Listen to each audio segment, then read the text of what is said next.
grabar la sesión para poderla consultar de manera posterior a todas las empresas que no tengan oportunidad del día de hoy acompañarnos. Les quiero compartir de manera breve. Prometí con Franco el no hacer una introducción muy larga. Simplemente quiero recordar que este esfuerzo va orientado en mejorar las capacidades de las empresas, particularmente en Ensenada, en la región del Valle de Guadalupe y en diversas zonas turísticas de nuestro municipio y de nuestra región. Hemos querido enfocar estas diversas pláticas en competitividad.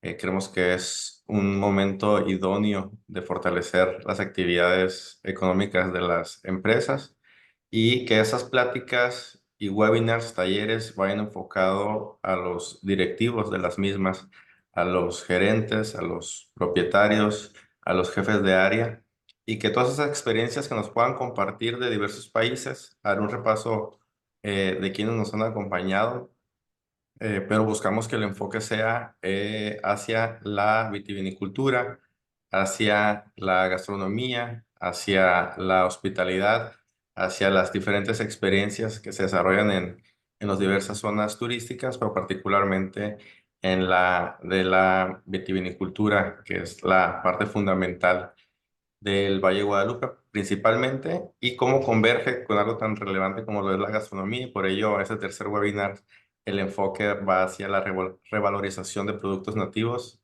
y desarrollo en la gastronomía peruana. Muy contento de que nos den un espacio Flavio, Solórzano y Ritva para compartirnos toda su experiencia y que todo lo que nos compartan y los casos de éxito y experiencia se puedan aplicar de este lado a través de herramientas útiles e información útil que estoy seguro que así va a ser.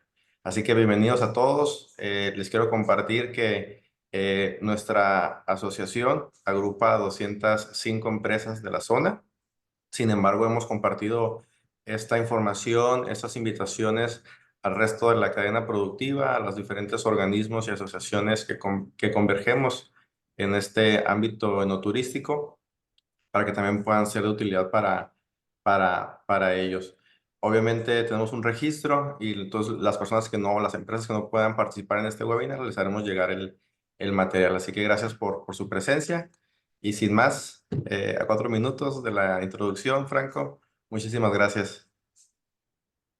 Gracias, Alejandro. Gracias a todos los participantes por brindarnos esta oportunidad de compartir las experiencias, en este caso de Perú y de la gastronomía peruana.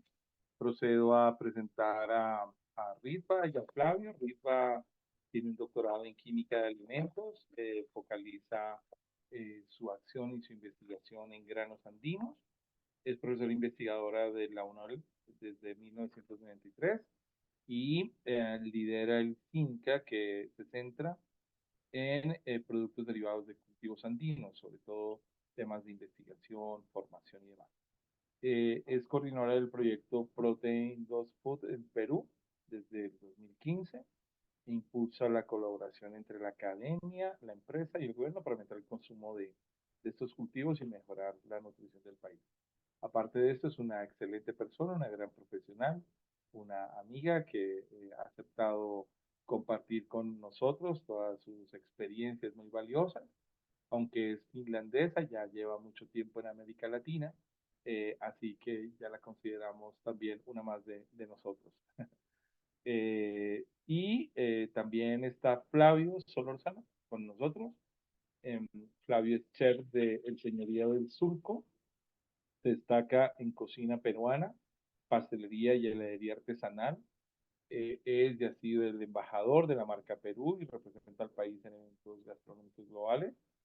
En gastronomía publicó las investigaciones premiadas y el diseño de la enseñanza de la cocina peruana, es miembro fundador de PUCA y organizador de la Feria Mixtura, actual imagen de Línea Blanca en Perú.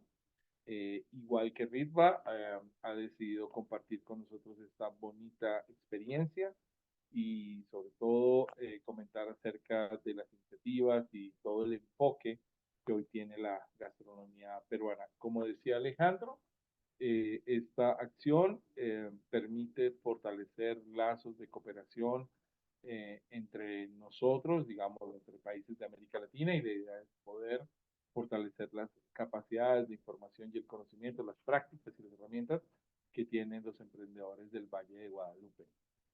La vez pasada tuvimos la oportunidad de contar con Beatriz. En esta oportunidad tenemos la oportunidad de contar con Flavio y Ripa. Esperamos que esta conferencia sea de su total provecho y que las enseñanzas, los conocimientos y las experiencias aquí expuestos sean de mucha utilidad para ustedes. Entonces le doy la palabra a Ripa, quien va a empezar esta webinar por el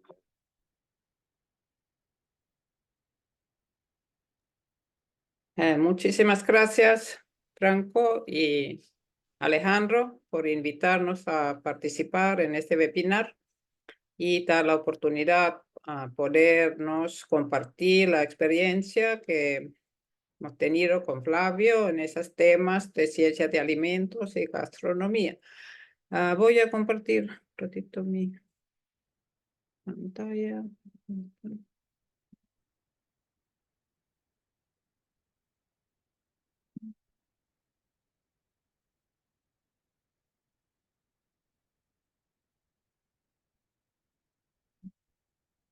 Está la presentación un ratito.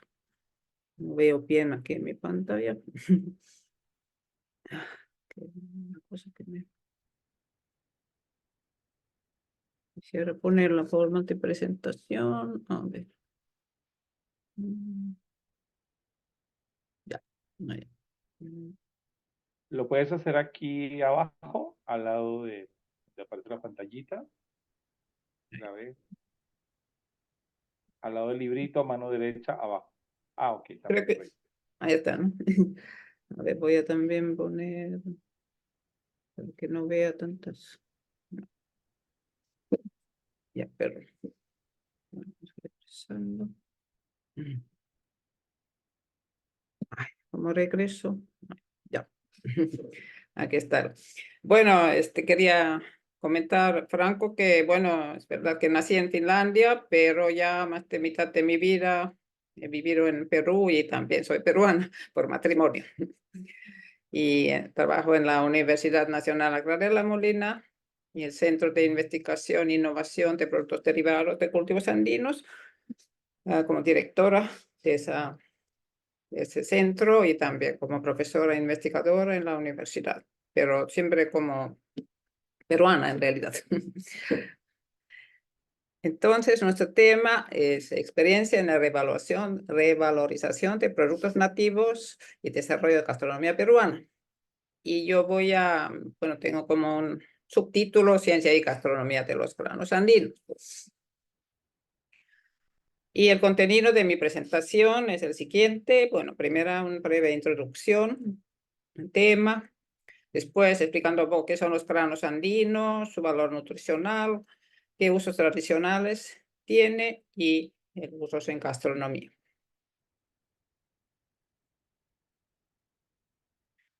Bueno, estamos hablando de los Andes suramericanas, que es una zona de agricultura tradicional, clave para la conservación de biodiversidad de los cultivos andinos. Y en esta área tenemos cientos de especies vegetales nativas que fueron domesticadas hace miles de años de los pobladores locales. Y algunas son muy conocidos y muy importantes en punto de vista alimenticia, económica, como papa, maíz, maní. Y otros no son tan conocidos fuera del ámbito andino como quinoa, caniwa, maca, tarri. Aunque esto está cambiando, por lo menos en el caso de la quinoa. Creo que la quinoa ya está conocido en todo el mundo después del 2013, que fue el Año Internacional de Quinoa, cuando FAO declaró el 2013 como Año Internacional de la Quinoa, y ya entonces quinoa se ha empezado a cultivar afuera de la área andina, en Europa, en Asia, hasta África. Bueno, estos cultivos alimentaban una población muy grande en tiempos remotos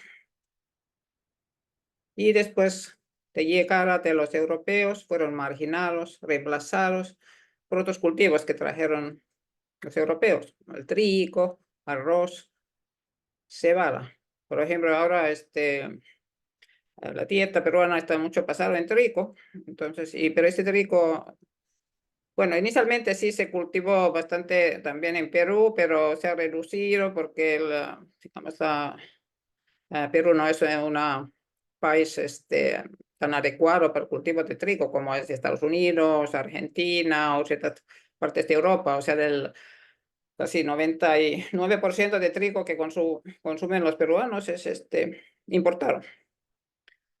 Y la dieta pasa bastante en trigo, se come mucho pan, se come mucho fideo, etcétera. Entonces esto ha causado cambios en hábitos de consumo. Y área de cultivos, de esos cultivos nativos, de especies nativas, se ha disminuido.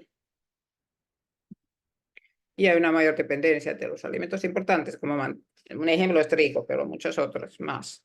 Pero esto creo que es algo que pasó también en México, porque México también tiene sus productos nativos que eran muy importantes para las aztecas, también todos otras culturas que existían antes de la azteca, como por ejemplo el amaranto. Vamos a hablar más adelante más sobre el amaranto. Bueno, estos son los 4 granos andinos que voy a hablar.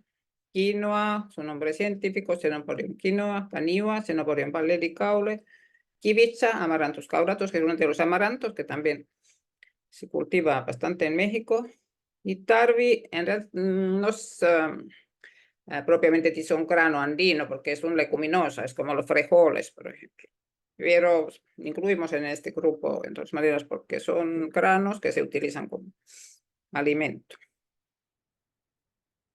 Entonces, quinoa, principales productores siguen siendo Perú y Bolivia. Se adapta muy bien, se crece desde 0 metros hasta 4.000 metros sobre el nivel del mar. O sea, también se puede cultivar en la costa, que no, bueno, tradicionalmente no se hacía eso, porque quinoa siempre ha sido principalmente un cultivo de la sierra. Pero justamente después de ese año internacional de quinoa de 2013, hubo tanta demanda para quinoa para exportar, que entonces empezó a cultivar la quinoa en la costa. Y siguen cultivando se puede cultivar en 4.000 metros, que es casi altiplano, en los valles interandinos y en la costa. Entonces, quinoa tiene una gran adaptación en diferentes condiciones extremas y por eso se ha sido, digamos, señalado como uno de los cultivos más importantes en frente de cambio climático, porque se adapta a condiciones muy difíciles como heladas, salinidad, altitud, sequía.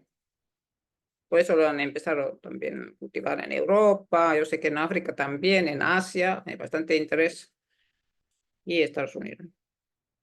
Existen muchas variedades, o hay gran biodiversidad de variedades de quinoa, con diferentes colores, tanto con la planta como también las semillas, tamaño de semillas, y también diferencia en su composición. Por ejemplo, las proteínas o las saponinas, que son unas sustancias amargas que hay que eliminar antes de poder consumirla. Aquí algunas imágenes sobre imágenes de la quinoa, visualmente en la sierra.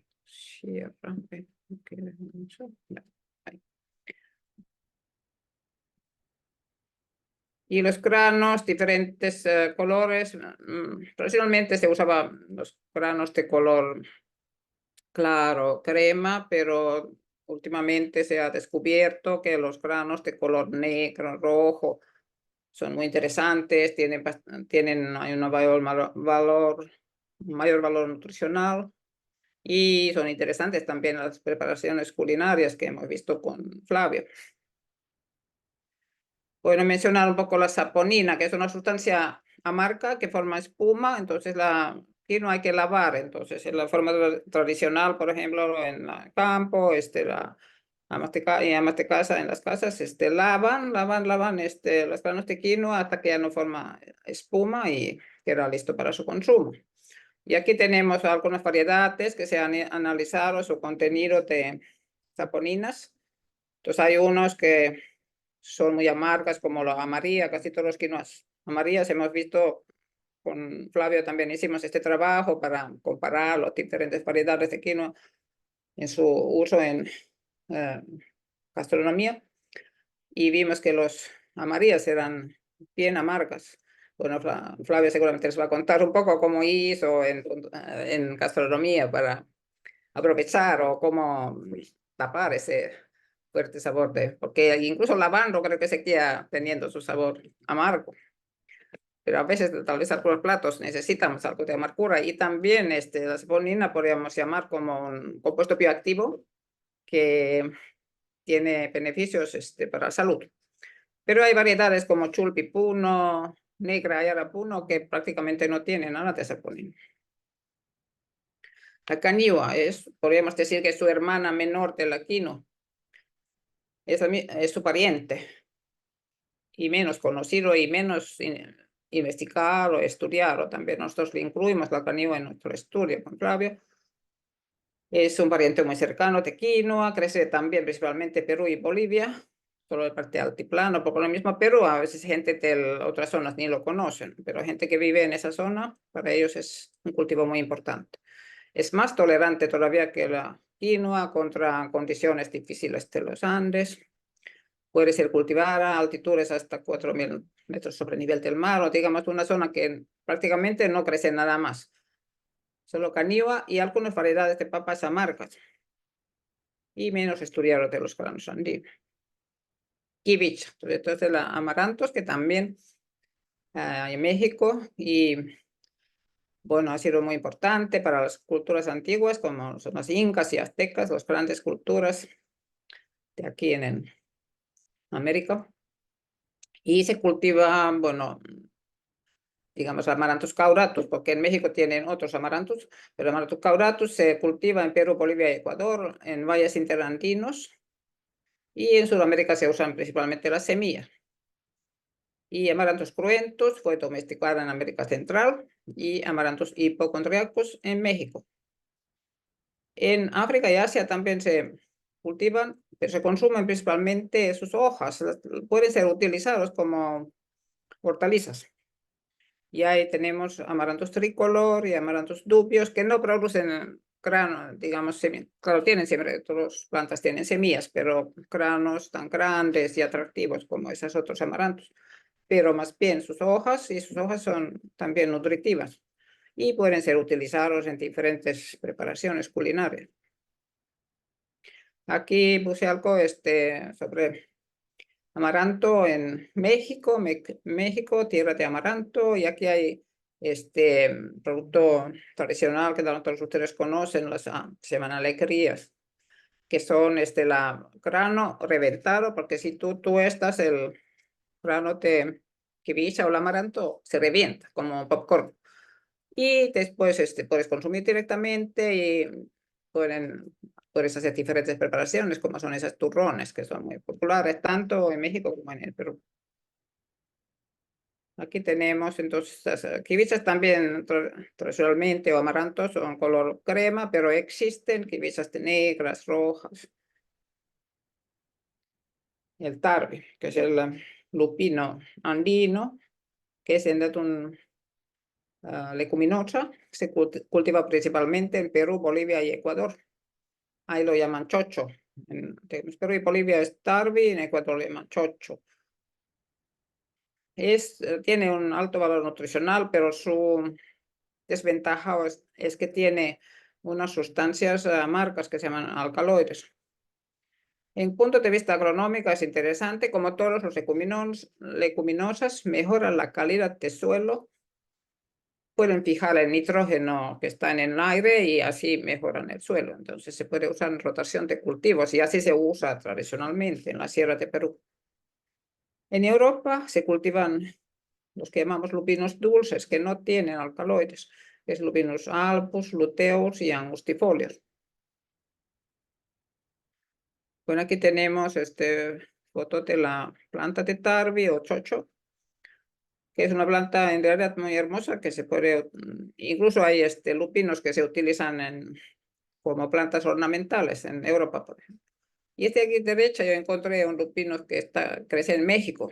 En México también hay varios lupinos nativos que tienen otro nombre científico, ahorita no recuerdo cuáles eran, pero incluso yo participé algunos años en un congreso internacional del lupino en Chile, y había unos investigadores mexicanos que justamente investigaban los lupinos nativos en México. Sí, podemos ver aquí, entonces, lupinos en Viejo Mundo o en Europa son entonces principalmente luteos y alpus, y aquí en América tenemos varios. Seguramente muchos de estos están en México.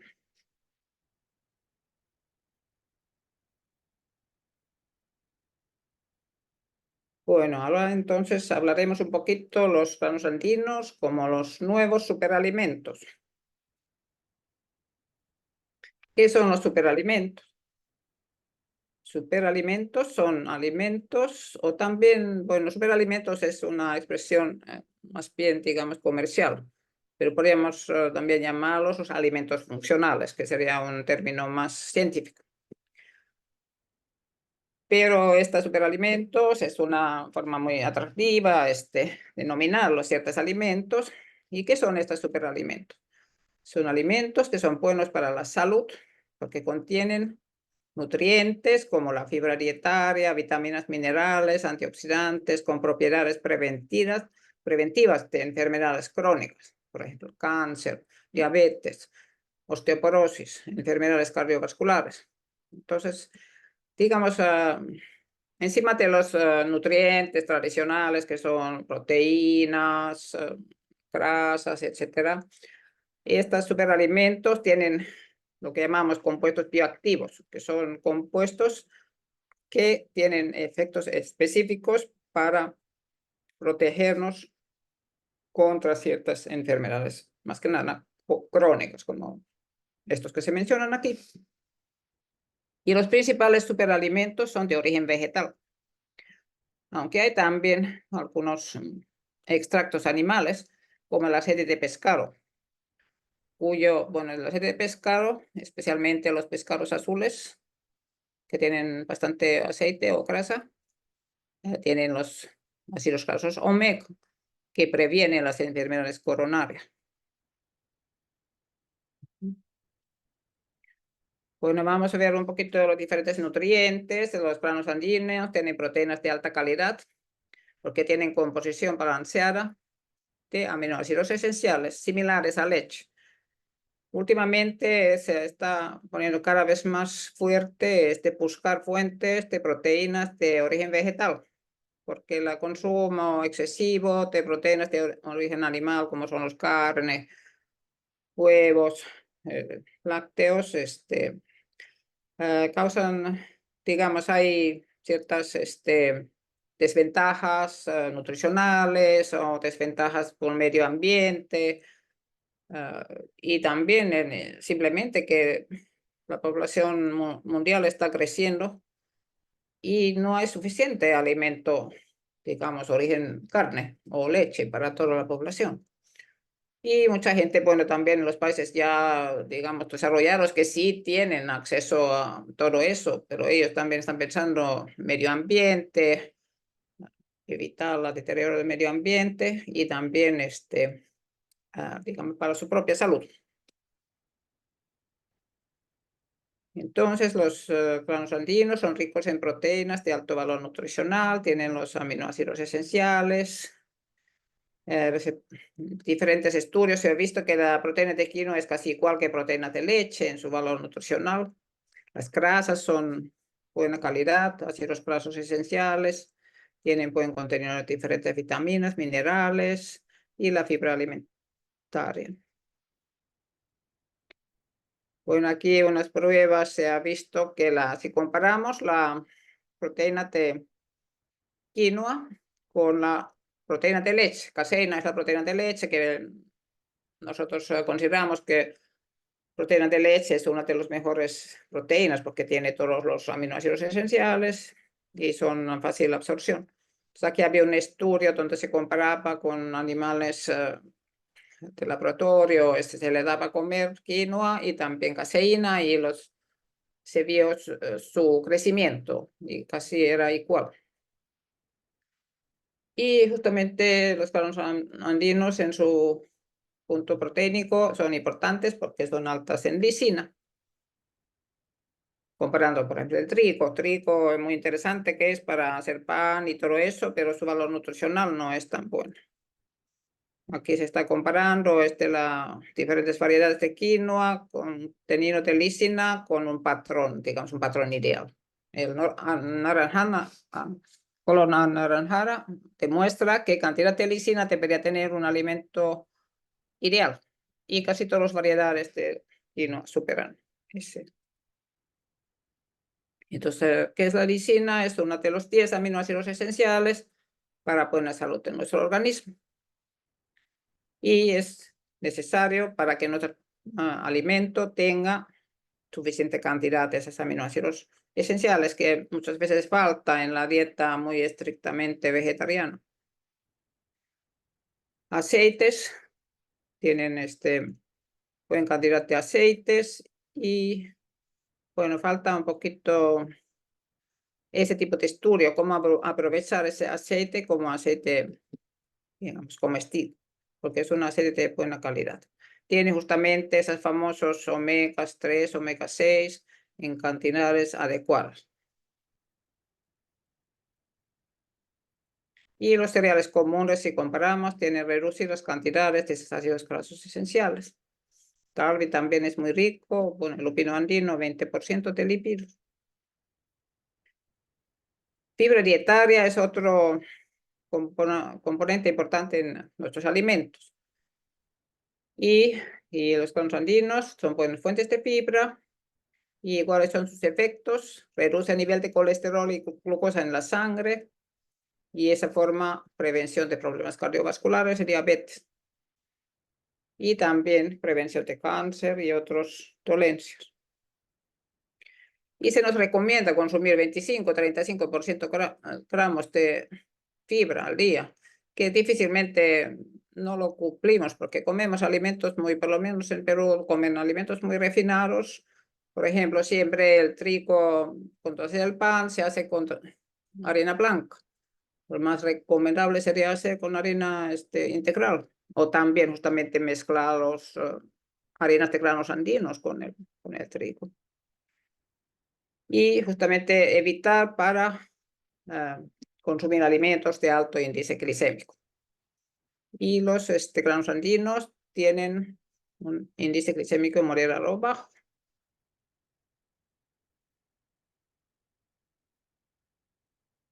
Bueno, aquí sobre los omega 3 que yo mencioné, que normalmente las fuentes de omega 3 son los aceites de pescado, como de salmón, trucha, pero también se encontraron que los granos andinos, su aceite, es buena fuente de estas omegas. Otros compuestos menores que se encuentran justamente en los alimentos funcionales o los superalimentos son los compuestos fenólicos, que los llamamos bioactivos. Y estas justamente nos pueden proteger contra enfermedades, ciertos tipos de cáncer, diabetes, problemas cardíacos. Y normalmente se encuentran más que nada en las frutas, como los arándanos, fresas, uvas, pero no tanto en los granos, pero digamos los granos comunes como trigo, cebada, etcétera, o arroz. Pero en los granos andinos como quinoa y canoa se ha encontrado que el contenido de esos compuestos importantes es comparable al de las frutas. Bueno, eso será sobre los valores nutricionales y su importancia como superalimentos. Aquí algunas palabras, cómo se consume los granos andinos tradicionalmente en sus países principales, como es Perú y Bolivia. El grano cocido en las sopas o en quispiño, que es un pan cocido hecho con harina de quinoa cruda y grasa animal. Tacte es una torta pequeña hecha con harina de quinoa. Pesque es una papilla hecha con granos desaponificados de quinoa, claro, siempre eliminando las saponinas que tiene. también se utiliza en medicina tradicional y se puede moler y hacer harina que puede ser utilizado en reemplazar entonces en trigo, en diferentes productos de panificación. Y la quinoa pop, que es igual como les mencioné, la amaranto que se popea, quinoa también se puede popear y consumir de esa forma. Y la caniua, digamos la hermana menor de quinoa, visualmente se utiliza eliminando el pericarpio. Bueno, porque tiene como una cobertura y eso lo hace un poquito duro, así usamos también esa parte. Tiene bajos niveles de saponina y otras sustancias amargas. Esto es su ventaja frente a la quinoa. Y visualmente se consume en su zona de producción, que es justamente en la Sierra Sur, por alrededor del lago Titicaca. Se usa como canihuaco, que es el grano tostado y molido. Y las semillas de amaranto o kibicha, tanto en Perú como en México, se popean. En México tenemos las alegrías, en Perú se preparan los turrones. Y igual como la quinoa y caniua, podemos molerlo en harina y usar en panificación, sustituyendo harina de trigo. Tarvi de esa marca normalmente se come fresco y se utilizan en diferentes preparaciones tradicionales. Y bueno, medicina tradicional también los usa. Bueno, como se mencionó, la Tarvi tiene esas alcaloides que son tóxicos y es un poquito laborioso para eliminar esas alcaloides. Se tiene que, en realidad, hacer un proceso bastante largo. Tradicionalmente, los campesinos se dejan primero a remojar los granos durante la noche. Día siguiente se hace una cocción y después se empieza a lavar. Y ese lavado dura normalmente varios días. Los campesinos lo ponen ese tarvi cocido en unas bolsas, lo dejan en río varios días, van probando hasta que ya no sienten olor amargo. Ahí está listo de consumo. Claro, industrialmente se han desarrollado algunos métodos para cortar un poquito este proceso, porque es la principal limitación, porque viendo la gran cantidad de proteínas, que tiene como 40 hasta 50% de proteínas, 20% de aceite, supera, por ejemplo, la soya, que es un grano muy importante mundialmente. Frente a todo eso, pero su limitación es justamente el contenido de esas sustancias amargas. Aquí un poquito ya entrando al tema de la ciencia y la cocina que hicimos junto con Flavio. Yo trabajo en la Facultad de Industrias Alimentarias de la Universidad Nacional Agraria de La Molina, donde estudiamos los valores nutricionales de los granos andinos y desarrollando productos para la industria alimentaria, digamos, son nivel de tesis que hacemos con los alumnos. Y por otro lado, la gastronomía peruana está ganando cada vez más fama a nivel internacional. Mucha gente sabe que los granos andinos son nutritivos, pero piensan que no son sabrosos, entonces hay muchos prejuicios. Incluso cuando yo vine a Perú, porque yo ya estoy 30 años, en Perú, en esa época se pensaba que los granos quinoa, los granos andinos eran comida de pobres, que no se consumían en las ciudades. Pero ahora sí están en los más finos restaurantes.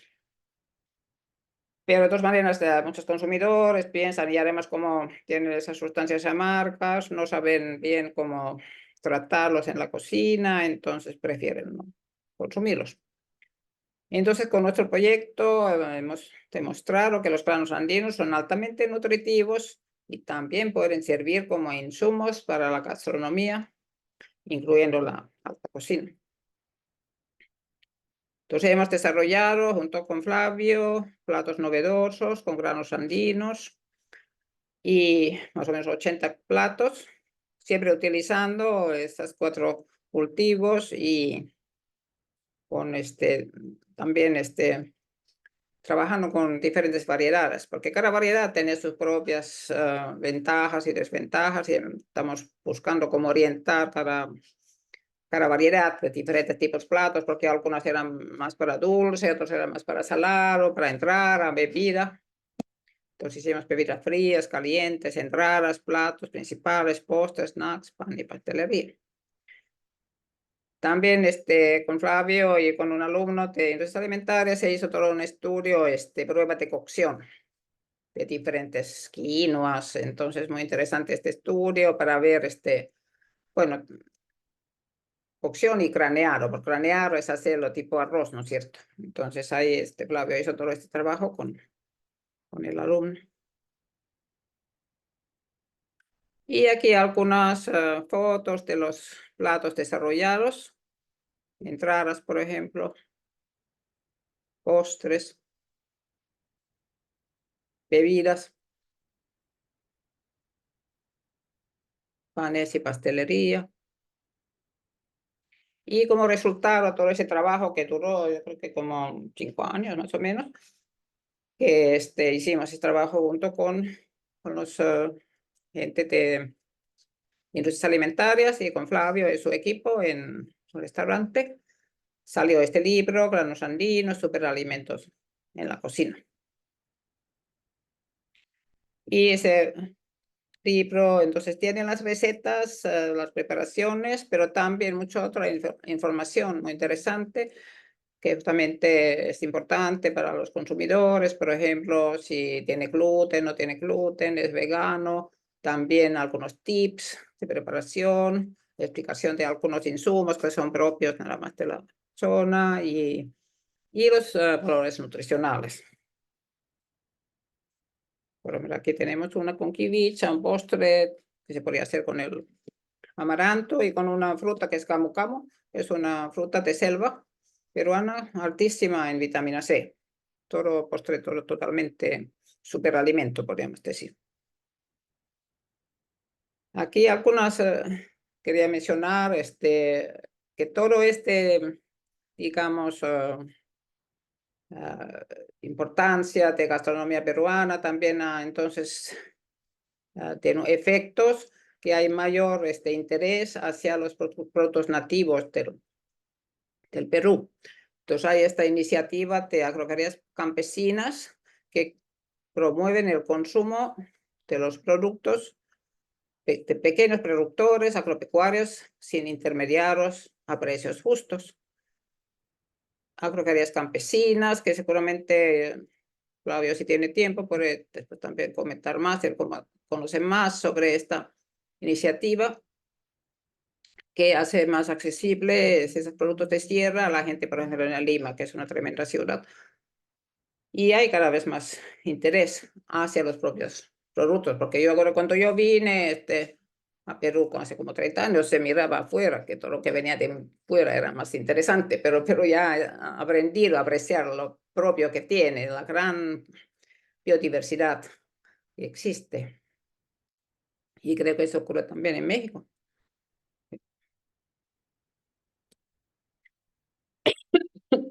Pero, y mencionando un poco, claro, parte de trabajo, todo lo que hemos hecho con Flavio y con su restaurante, quería mencionar el restaurante Central, que es rankeado como mejor restaurante no solo en Perú, en América Latina, sino en el mundo. Restaurante peruano que está justamente utilizando también todos los productos nativos, pero aquí tenemos ejemplo de los granos andinos, tenemos la kiwicha y quinoa en sus platos que ofrecen en su restaurante, que es la cocina fina, la cocina platos gourmet. Y ellos tienen todo un concepto, lo que toma en cuenta la sostenibilidad, que toma en cuenta la conservación de biodiversidad, muy importante, y que también ayuda a hacer más conocido todo lo que es la cocina peruana. Y aquí el último quería mostrar la actividad que hicimos con Flavio, que era la Cooking Science, que era ciencia y cocina, donde justamente hicimos una presentación para público sobre todo ese trabajo que estamos haciendo entre la gente de la Universidad de Ciencias Alimenticias y Flavio con su equipo de que es gastronomía. Una experiencia muy interesante, muy bonito, que quisiéramos volver a repetir. Muchísimas gracias. Esto es todo lo que os quería comentar. No sé si hay alguna consulta o seguimos adelante con Flavio. Ritva, muy gentil, muchas gracias por tu valioso aporte.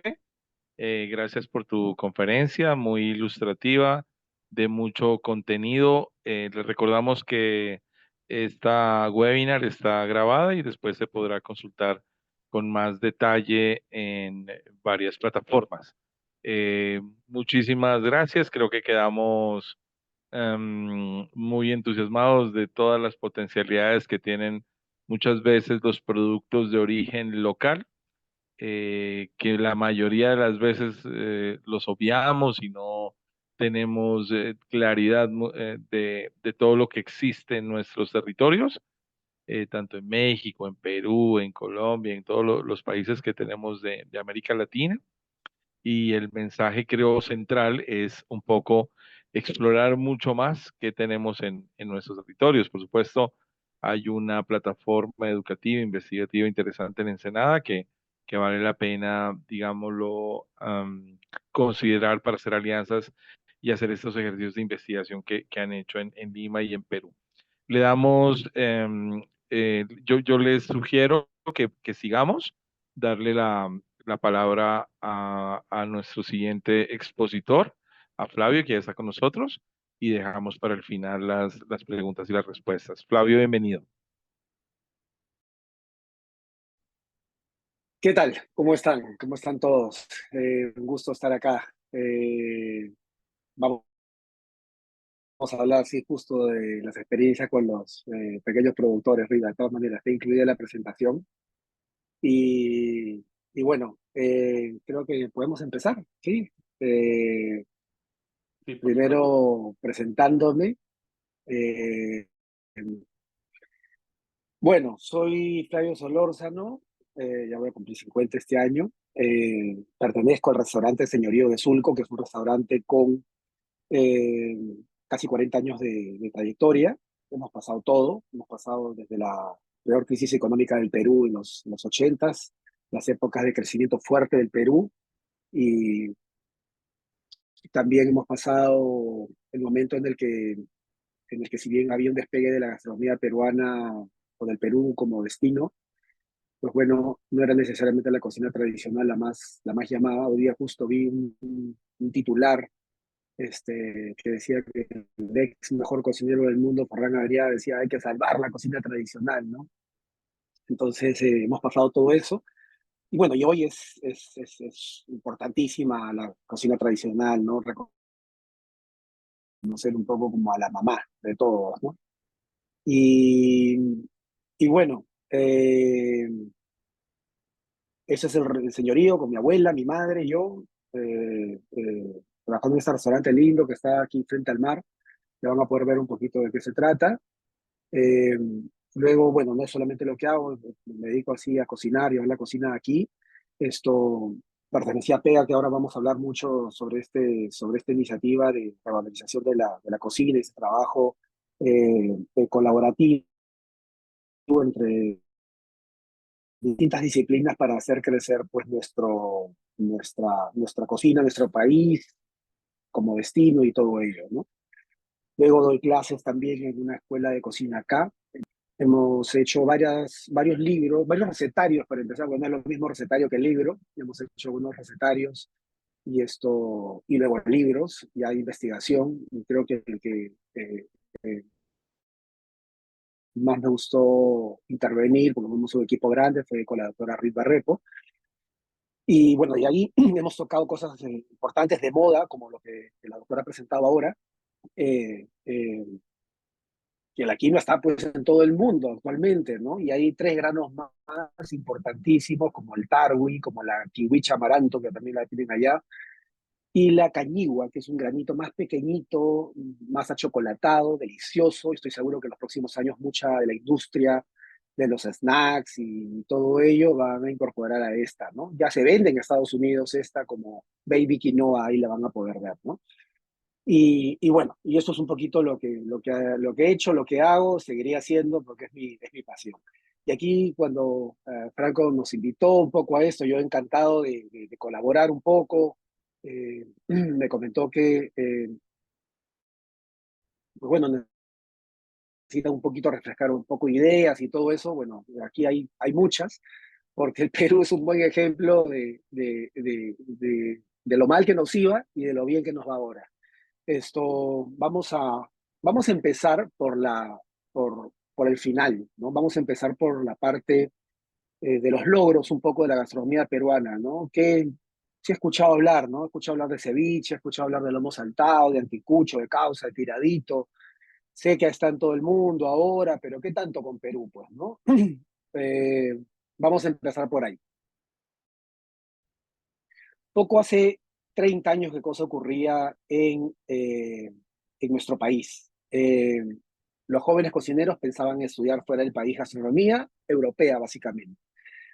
Los restaurantes más importantes del Perú en ese momento ofrecían en sus cartas gastronomía europea. O sea, yo no sé cómo me dediqué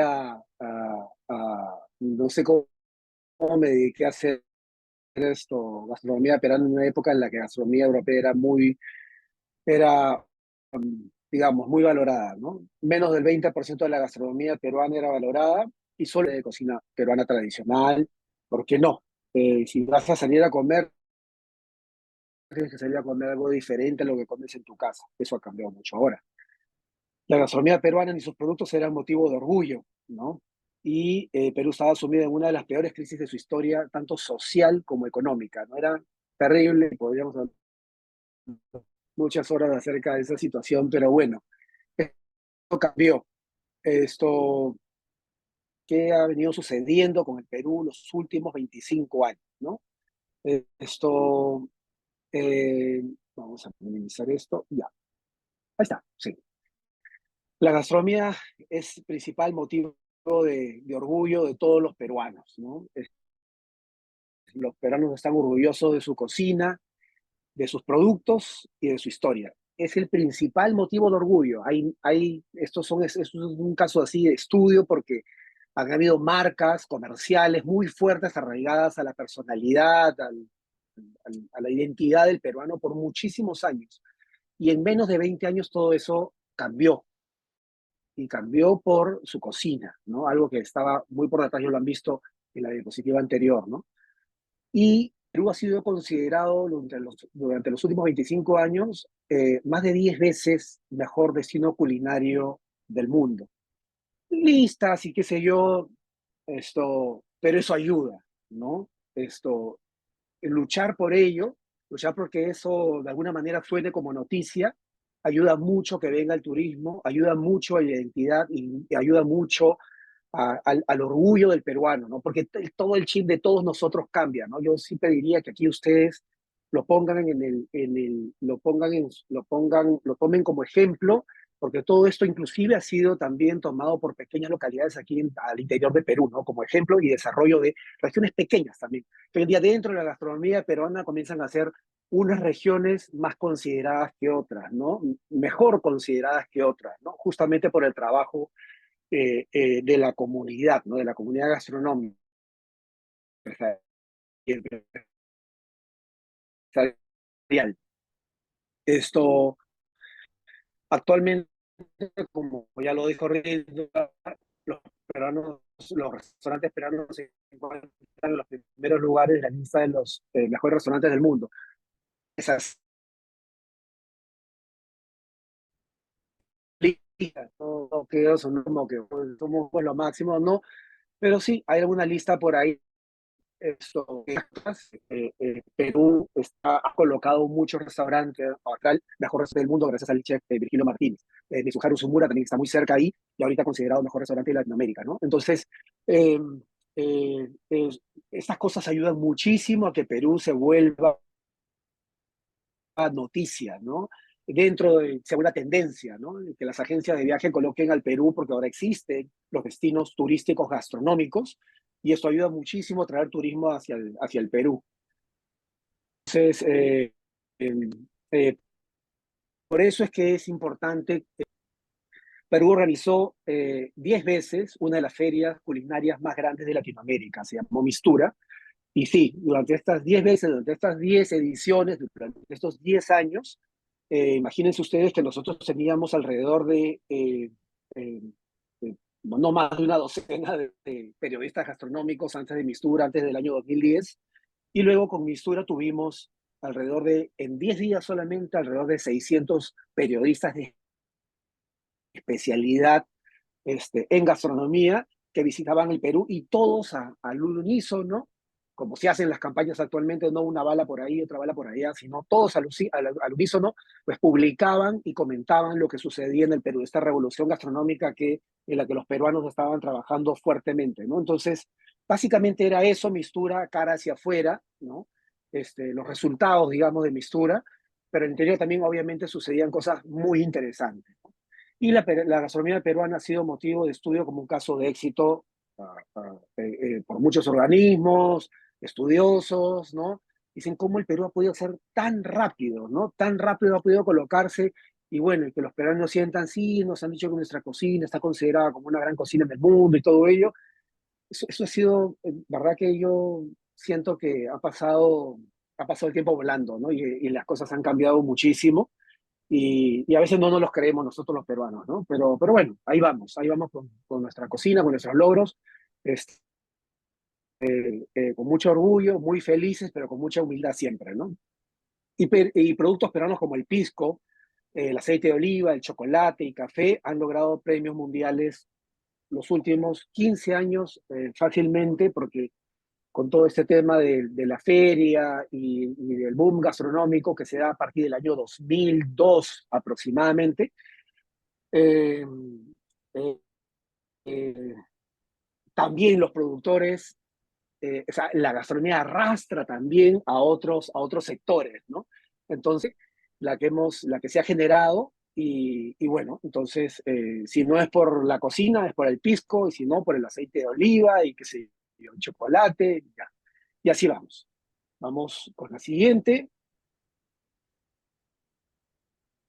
Ahí estamos. Bien.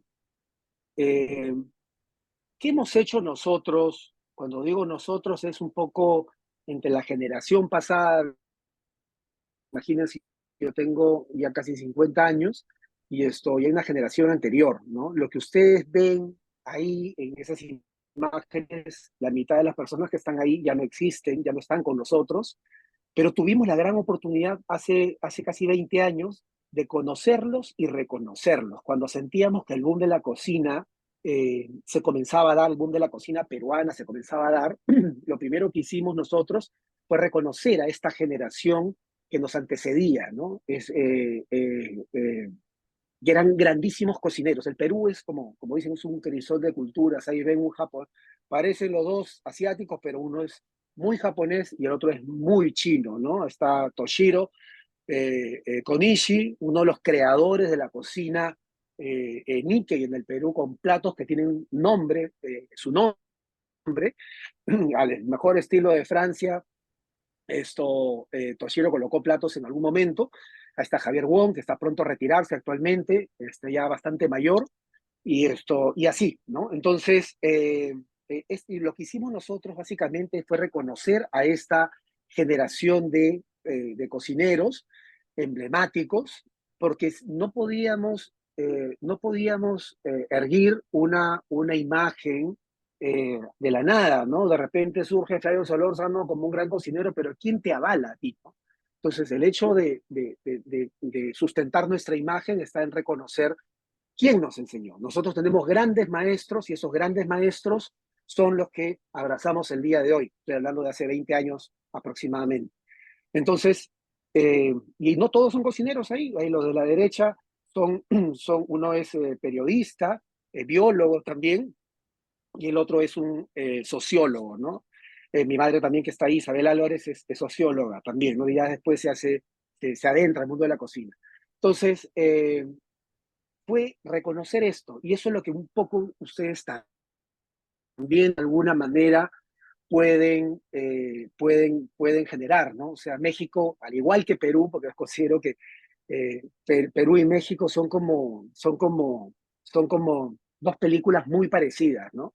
Entonces, yo creo que tienen cocineros emblemáticos ustedes por doquier, y donde ustedes abran una puerta van a encontrar a alguien importante de la gastronomía. Y es importante lograr ese conjunto generacional, ¿no? Entonces, por ello es que nosotros recurrimos a ellos para poder darle un sustento a todo el trabajo. Y no tampoco quiero desconocer el trabajo que ellos ya habían hecho, porque este boom se genera a partir de los años 80, ¿no? Con algunos de ellos que siempre creyeron en la excelencia y en el desarrollo de la gastronomía peruana. Nadie los escuchaba, eran seguro algunas personas mayores que hablaban un poco, pero cuando ya se juntan las generaciones es ahí que se potencia, ¿no? Entonces, si ese ejemplo les puede servir de algo, bienvenido, ¿no?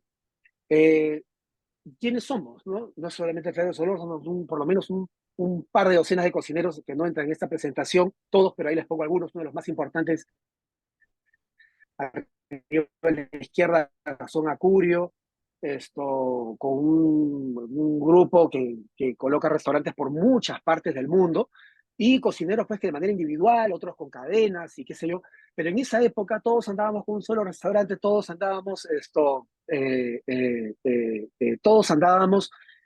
conociéndonos, reconociéndonos y trabajando por el desarrollo de nuestra gastronomía, ¿no? Yo les hablaba de Mistura, y Mistura pues empezó como una fiera chiquitita, ¿no? Muy, muy pequeña, ¿no? Y ahí tienen algunos de los exponentes de esta revolución gastronómica peruana, ¿no? Esa nueva generación, y ahora hay otra generación más, porque ahorita ya varios de ellos ya tienen más de 50 años, y tenemos que pensar en el recambio, ¿no? Tenemos que pensar que en algún momento nosotros tenemos que estar de salida y ya manteniendo nuestros negocios, manteniendo nuestra profesión, lo que nos gusta hacer, para que vengan un grupo que no solo son cocineros, y perdón ahí, no solo son cocineros, también deben de ser de otras especialidades, como lo hemos visto en la diapositiva anterior, ¿no? Ahí está Virgilio, actualmente mejor restaurante del mundo también, ¿no? Bien, ¿qué hicimos nosotros cuando nos juntamos, no? Ahí lo ven a Toshiro, lo ven a Bernardo, a la derecha, de esa foto, ¿no? Generamos un consenso para hacer las cosas, ¿no? Esto, Veíamos qué cosas eran un poco las trabas a todo esto, ¿no? Esa imagen, por ya empezar de esa imagen, porque ustedes han visto las imágenes todas por separado ahora, todas las fotos son individuales, pero esto es muy difícil, era muy difícil hace muchos años juntar no solo cocineros, juntar restauranteros, vamos a ponerlos para hablar un poco y para que todos se sientan identificados acá, porque no solamente se trata de la chaqueta blanca, ¿no? Aquí se tratan de empresarios de la gastronomía que era imposible coincidir, ¿no? Ayudarse, ¿no? Compartir, ¿no?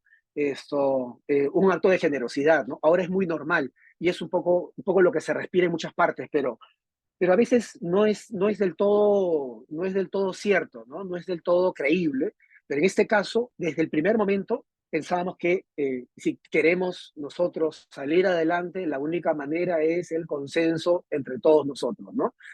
Eh, y gastronómicamente fue, como dice ahí, un gran cambio para el país, ¿no? Perú, la cocina mejoró cuando la situación económica mejoró. Esta frase también es muy importante.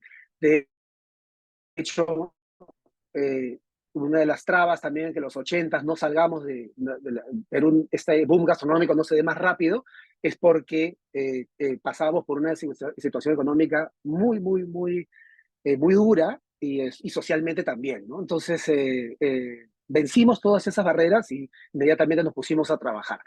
Eh, y en estas conversaciones se generó un poco el consenso de lo que queríamos, cómo nos veíamos actualmente y qué cosa queríamos hacia futuro, ¿no? Ahí está con la gorrita Javier, wow, qué lindo.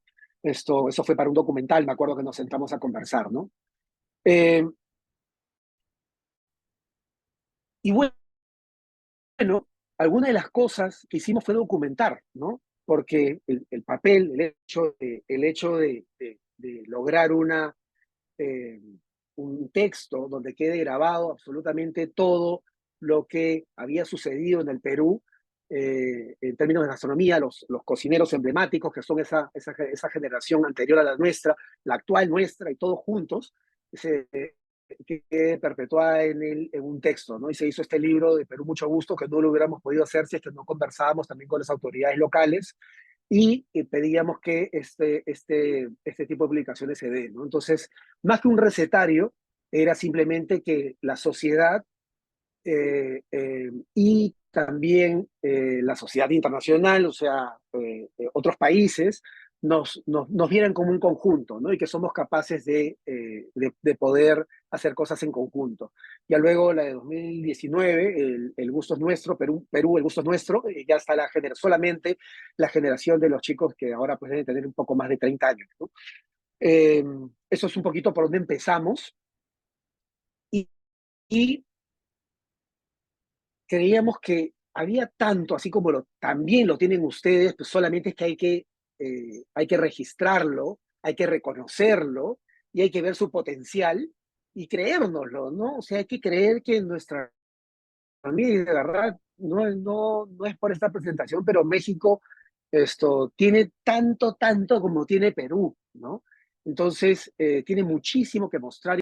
eh, Fue para que todos se sumen, no solamente los cocineros, empresarios, sino también los consumidores.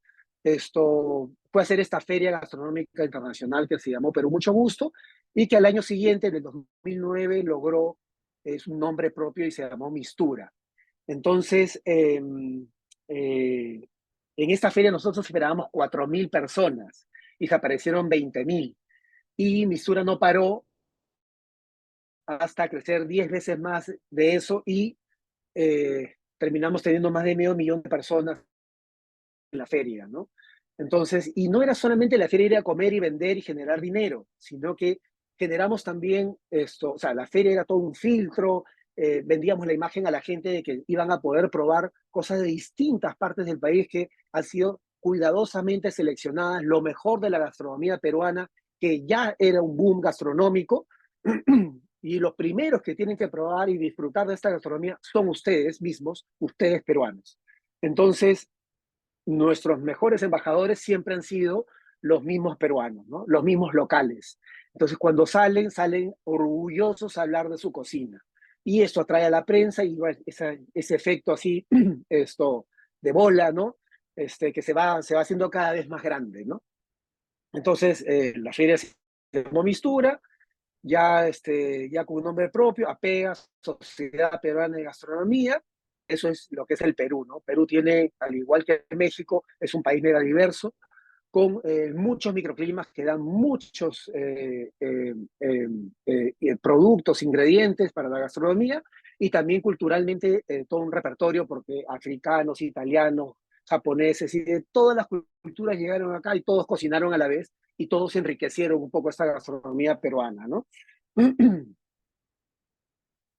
Y este efecto mistura, ¿no? Crece, como les dije, ¿no? Crece con,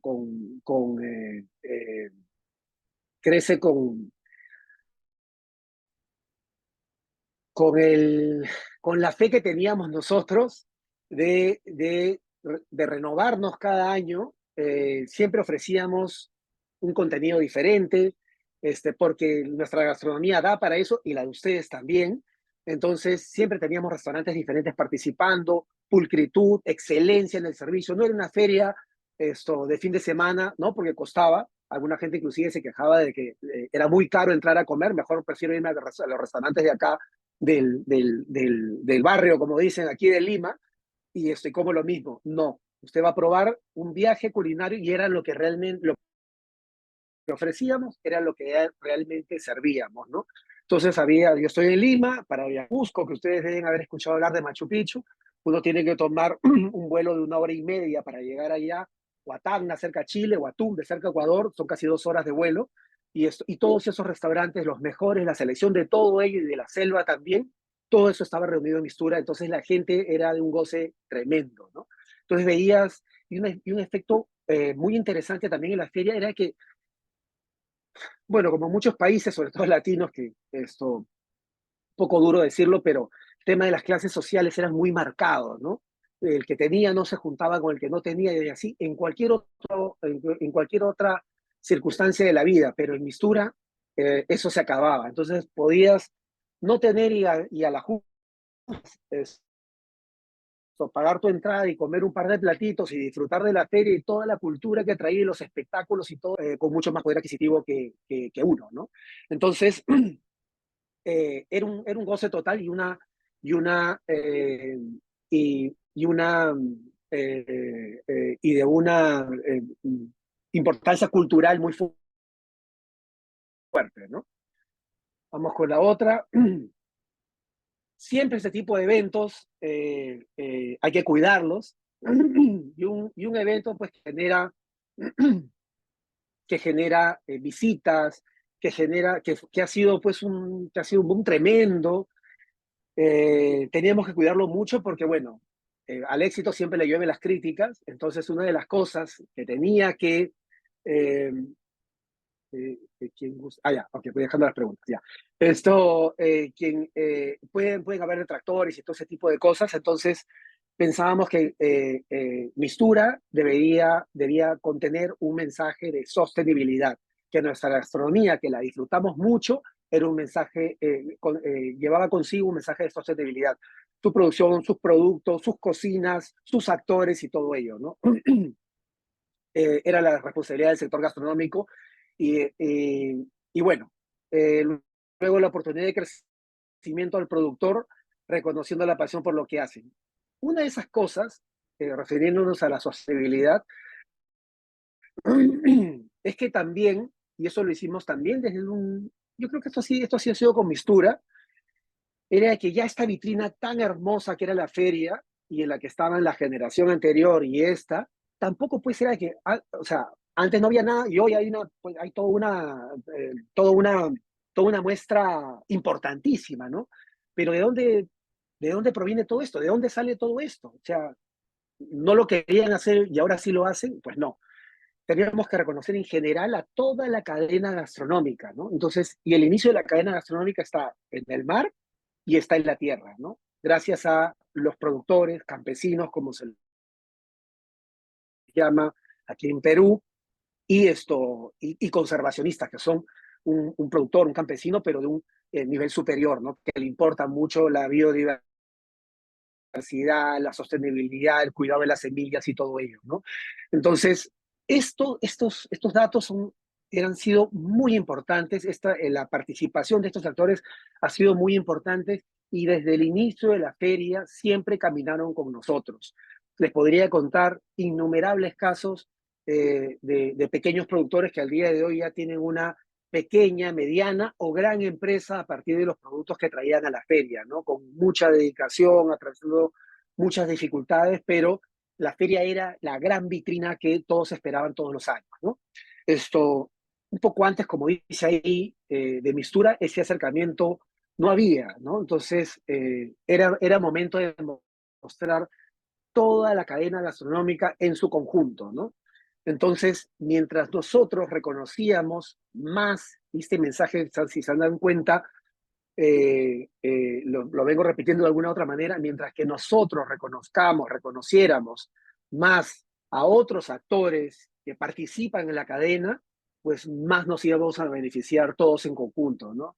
O sea, podríamos hasta citar ahora algunos que decían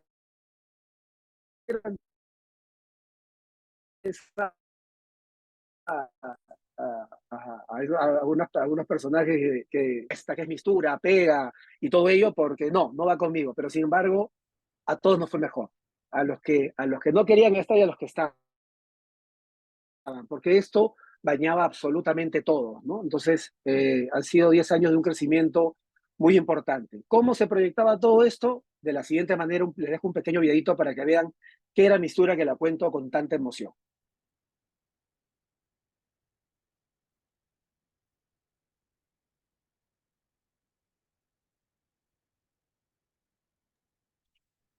Estimado Flavio, no tiene audio. No sé si hay que compartirlo con audio. No tiene audio, ¿no? Sí. Acá está el audio. ¿Ahí lo tienen? ¿Ahí lo tienen?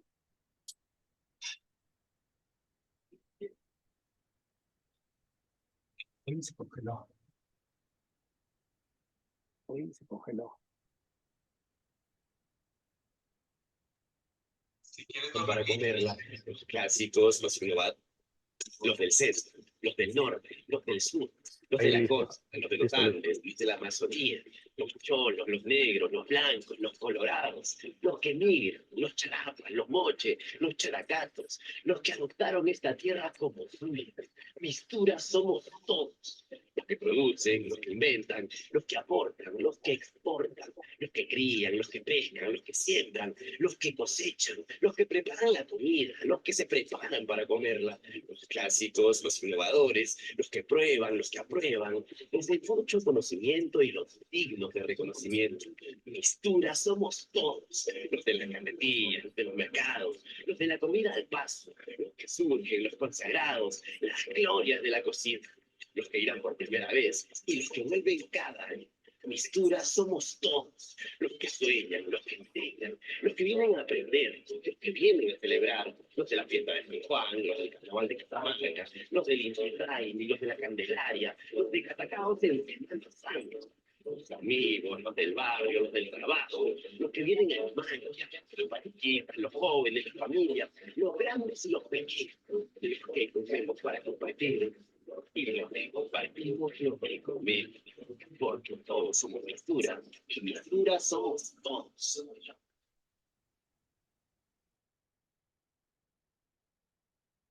Muy bien. Sí se escuchó todo, ¿no? Sí, sí. Sí, sí, por acá muy bien. Excelente. Bueno, sigamos.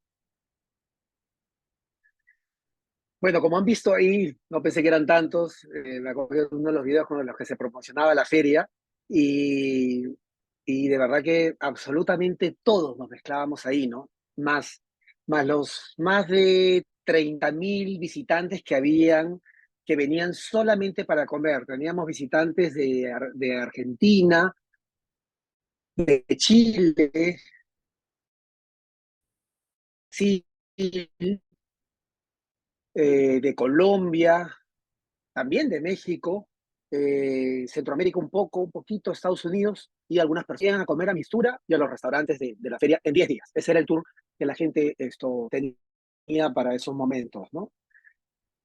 Y hablando un poco, pues, de todas maneras de cifras, ¿no? ¿Qué efecto, cómo impactaba eso en los participantes, ¿no?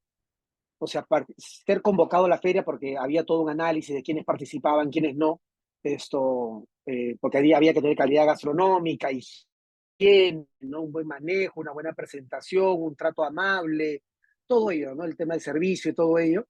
Pero ya participar en Mistura era un premio para alguien, ¿no? Entonces, definitivamente le iba mejor en su negocio, ¿no? Imagínense cómo ese sello Mistura ha podido tener tanto peso, ¿no? Y bueno, y si eras ganador de la feria porque habían concursos a nivel nacional, lo más seguro era que a tu negocio le vaya muy bien, ¿no? Entonces, por ejemplo, ahí tenemos el caso de La Panca, que es una anticuchería.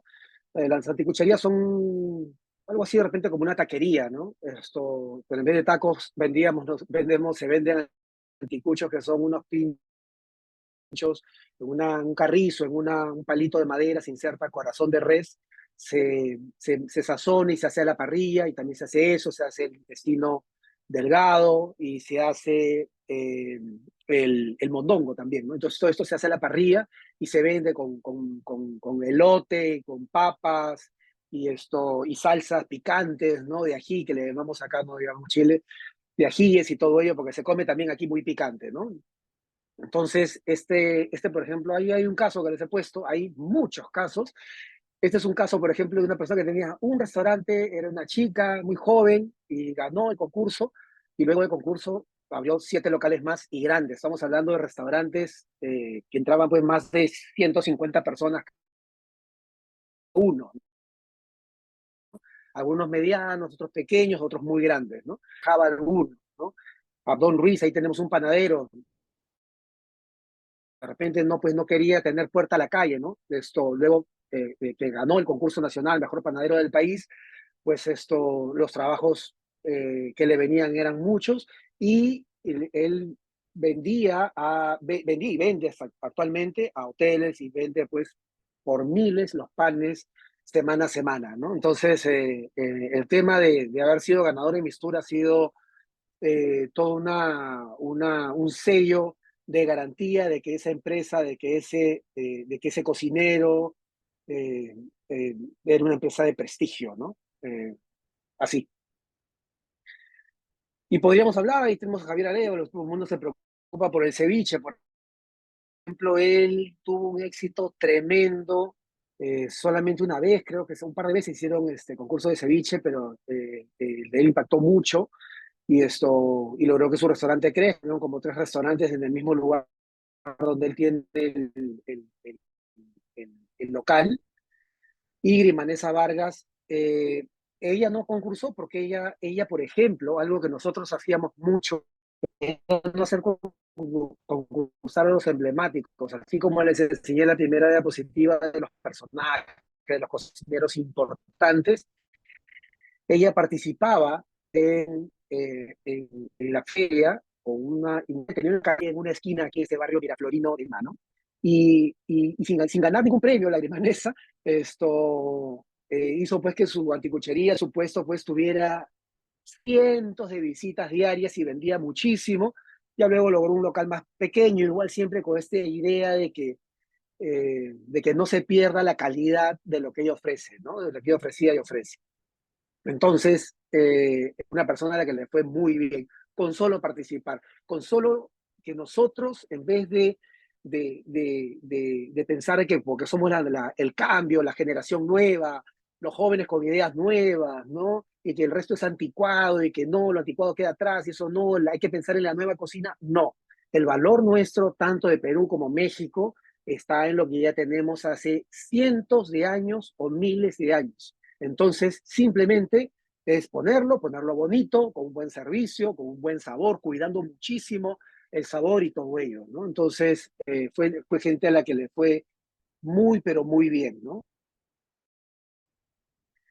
Eh, También hemos apoyado absolutamente todo, no solamente el cocinero de restaurante o de carretilla o de gran restaurante 5 estrellas, ¿no? Aquí también hemos apoyado a los comedores populares. Imagínense ustedes un comedor popular pidiendo apoyo de repente a una ONG, a un gobierno regional o qué sé yo, viendo pues que han tenido un premio como comedor popular, pues bueno, el apoyo venía, era gente reconocida, ¿no? Esta gente se le dio capacitación, de todo tipo, comunicación, BPMs y todo ello, ¿no? Y como dije, no podíamos caminar solamente los que sabemos cocinar, ¿no? Aquí había que reconocer a los productores, a los campesinos. Y Mistura creó un premio que no lo ganaba cualquiera. Miren, de verdad que yo he estado en varias áreas de la feria y he tenido gobernadores, gente que manejaba pues los impuestos y el dinero de cientos de miles de personas. Sí, son esto, localidades, ¿no? Querían un estrado, ahí está el ministro de Agricultura, con un pequeño productor, ¿no? Y pidieron, usted va a subir y solamente va a subir el productor y se va a tomar la foto con el ministro y nadie más, ¿no? A ese punto llegó a ser de importante la feria y hacer de exclusiva, ¿no? Porque no quería, ¿no? Que de todo el país lo reconoce y él reconoce directamente a este productor, ¿no? No es solamente un productor común y corriente, es gente que como dice ahí, ¿no? Se otorgaba solamente a productores que ejercían la agricultura sostenible. Y esa agricultura sostenible iba a parar a los restaurantes y los que iban por simplemente por el placer de comer y algunos que iban a comer, pero siempre teniendo en cuenta de que lo que coman venga de productores que ejerzan la agricultura sostenible, pues bueno, esto también cumplíamos con ellos, ¿no? Y esto básicamente implica la conservación de especies nativas que compartían su conocimiento, ¿no? Muy bien. Luego de esto, Miren, este es un ejemplo yo creo que este es el mayor ejemplo de superación, ¿no?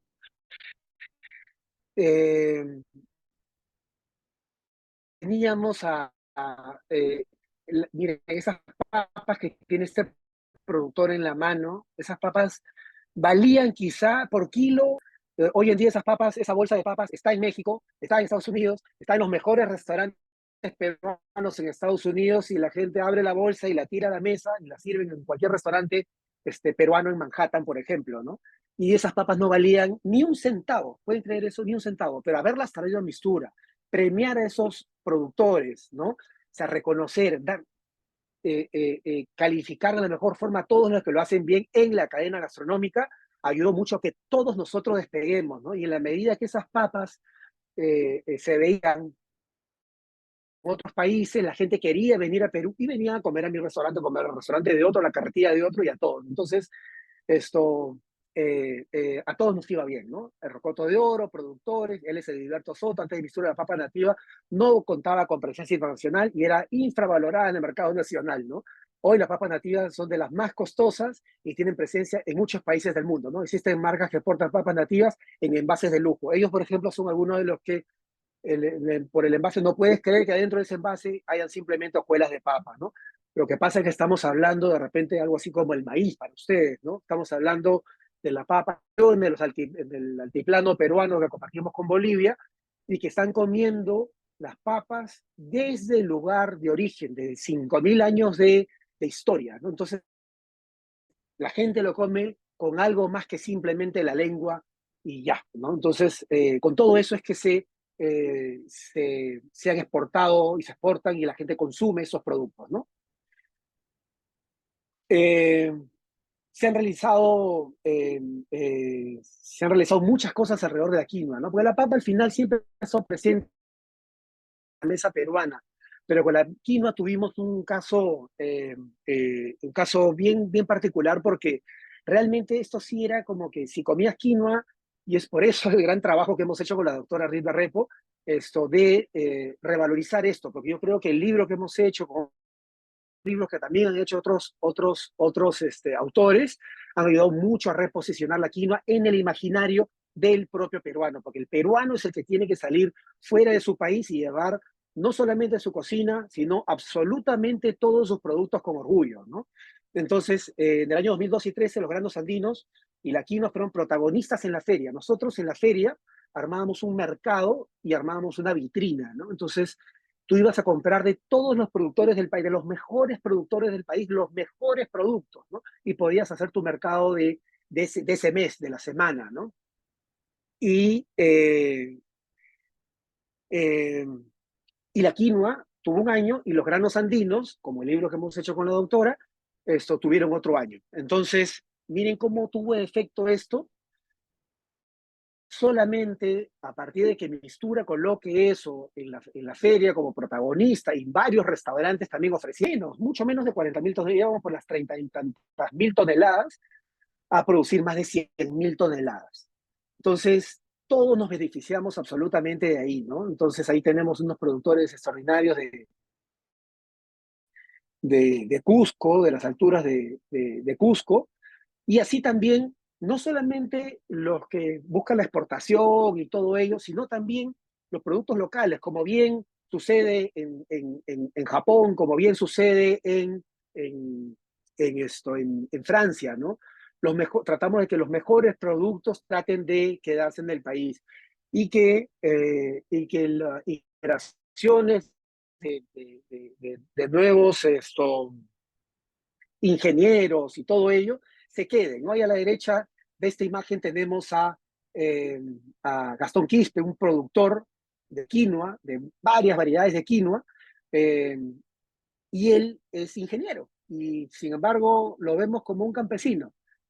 Pasó por las aulas, hizo su maestría, hizo todo lo que había que hacer con saco y corbata, colgó el saco y la corbata y regresó al campo, ¿no? Por eso ven ustedes las quinoas en el fondo de la pared colgadas hacia abajo como símbolo de un banco de germoplasma para él, ¿no? Entonces esto es la zona de Puno, de donde es originaria la quinoa, como la papa nativa que ustedes vieron hace un momento, ¿no? Y ahí tenemos algunos empresarios pequeños, pero que han surgido mucho y le da sostén. Esta familia de la izquierda es una familia grande, una familia toda la familia se dedica cada uno con un grupo de productos en base a quinoa, cañigua, kiwicha también, y cada uno tiene ciertas especialidades, ¿no? Entonces, y no buscan la exportación, sino buscan comercializar los mejores productos dentro del país. Pero Mistura y la gastronomía, los cocineros, le dimos esa importancia, ¿no? Sabiendo de que en el Perú la quinoa valía aproximadamente $1 por kilo y que en épocas del 2016, 2017, la quinoa podía valer $20 por kilo aquí en el Perú, las mejores quinoas, ¿no? Y así tenemos, por ejemplo, imágenes del gran mercado de Mistura, con productores de fruta, de diversas frutas del país. Hemos tratado de darle importancia a todo. Hemos tratado de que año a año los productos que justamente esencial, pero que no eran valorados correctamente, eran la atención que necesitaban, ¿no? Así ustedes deben tener allá grandes productos en los que ustedes confían, ¿no?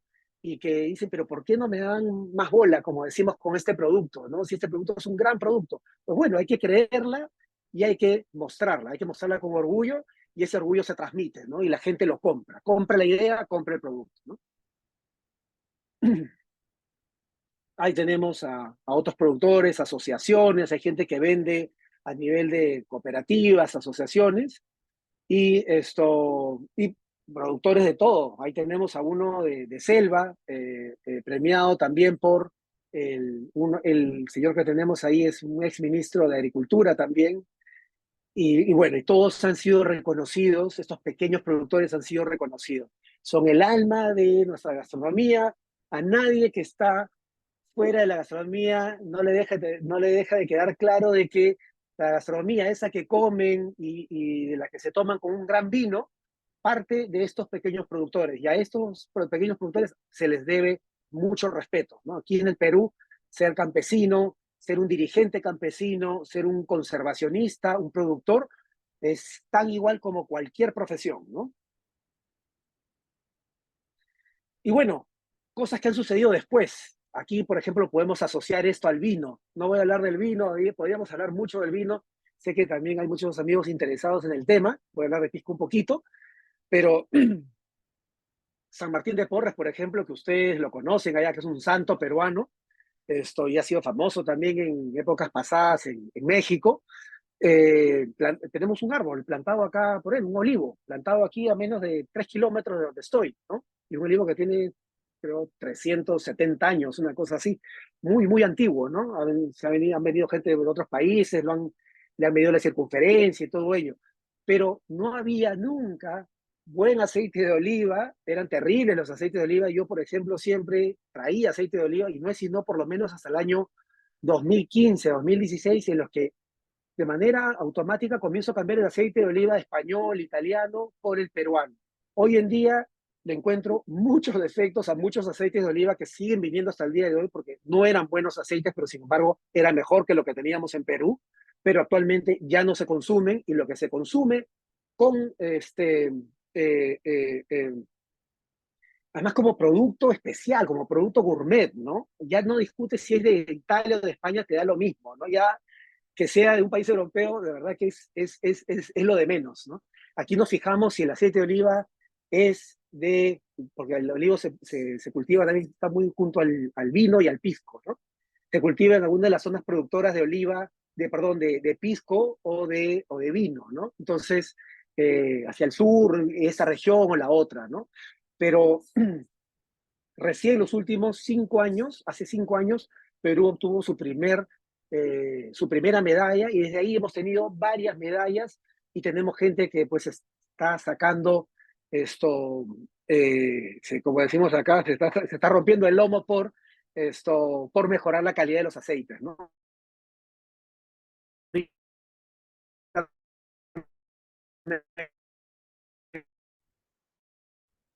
Hace 2 años me encontré con Recóndita, venían de favor, se me acabó. Vamos a poner acá un ratito, por favor. Sí, ya. ¿Me escuchan, no? ¿Sí me escuchan? Sí, a veces entrecortado. Sí, sí, Ya, todo bien. continúo entonces.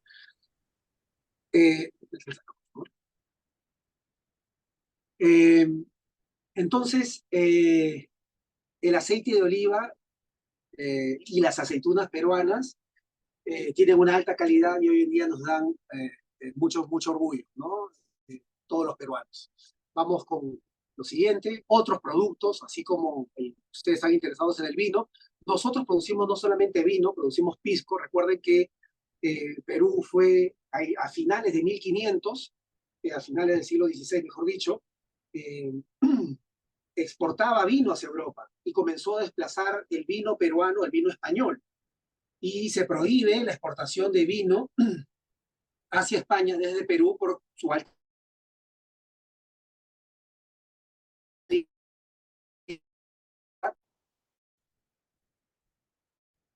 y comenzaba a los vinos.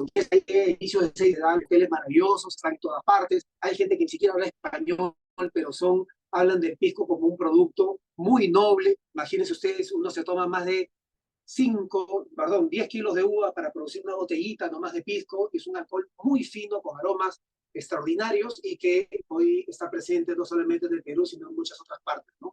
Hace 30 años, esto me hace recordar mucho al famoso vino argentino. Hace 30 años el pisco era uno compraba una cosa muy barata y muy dañina, era, ¿no? Bueno, sí había buenos piscos, pero era lo que había para comprar, ¿no? 5 litros de pisco, como digo ahí, no valían más de $10, ¿no? Hoy en día una botella de 7.50 puede llegar a costar $150. No porque la vida se ha hecho más cara en el Perú, sino simplemente porque lo vale, ¿no? Entonces, es lo que hay al día de hoy, ¿no? Ahí tenemos medalleros, ¿no? Gente que ha logrado mucho, y ahí tenemos el pisco como se toma, un líquido transparente. Si nadie lo conoce por ahí, bueno, es algo parecido como al vodka, a la grappa italiana, un poco a ello, pero no, es algo muy diferente, ¿no? Muy costoso también de producir, por eso es que también vale tanto a veces. Y el cacao del cual ustedes también ustedes lo manejan y lo consumen y están orgullosos desde hace muchísimos años. Bueno, aquí hemos descubierto que hay cacaos nativos que se han dado desde hace miles de años aquí en la zona norte de la selva peruana.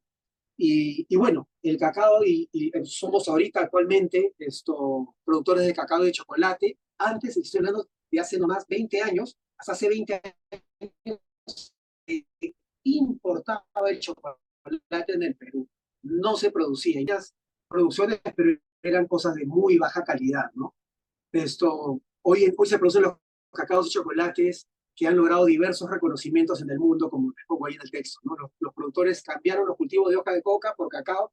Imagínense eso, ¿no? Han cambiado a los cultivos de hoja de coca por cultivos de cacao porque les da mayores ganancias, ¿no? Imagínense con todo el tema del narcotráfico, que aún persiste, pero sin embargo muchos productores, sabiendo de que esto debe ser sostenible, de buscarse menos problemas, de colaborar con el crecimiento de la gastronomía y toda esta cadena en general, han cambiado estos cultivos y al día de hoy, pues en cualquier tienda aquí muy cerca, a pasos nomás de este restaurante, podemos comprar chocolate de alta calidad, ¿no? Y premiados. Y después tenemos esto, ¿no? El vino. Vamos a referirnos solamente un poquito al vino. Aquí se ha producido un excelente vino, pero bueno, ha habido una serie de factores más políticos que de otra cosa que le han desfavorecido al vino peruano, ¿no? Y por ello en algún momento se corta la producción de vino como se venía haciendo y bueno, los cultivos y todo esto se vienen abajo, ¿no? Entonces, al pisco no le sucedió mucho eso. Y bueno, desde que se prohíbe también a inicio de 1600 el vino, estas uvas viníferas, vitivinícolas,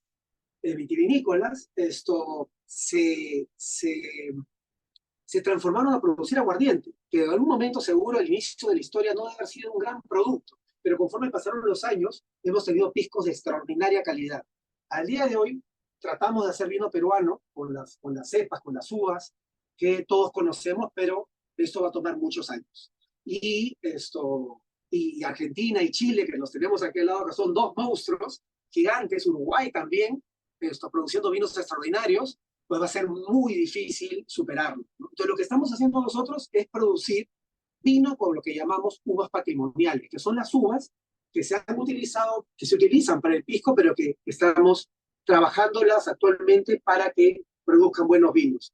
Y algunas guías, creo que una de ellas es la de James Ackland, ha considerado algunos de los vinos peruanos con más de 85 puntos, casi llegando a los 90 puntos, lo cual es buenísimo para un vino peruano, ¿no? Entonces, esto es motivo de orgullo. Ahí tenemos a Pepe Moquillaza, un productor de vino de la zona casi de la frontera con Chile, con vinos hechos con uvas peruanas. Y por ejemplo, algo que está incluido en esta demostración de la doctora Repo en el restaurante central, es que, por ejemplo, este conocido como el mejor restaurante del mundo, el restaurante central de Chef Virgilio Martínez, los 14 pasos de su menú de degustación no son con ningún vino que no sea peruano.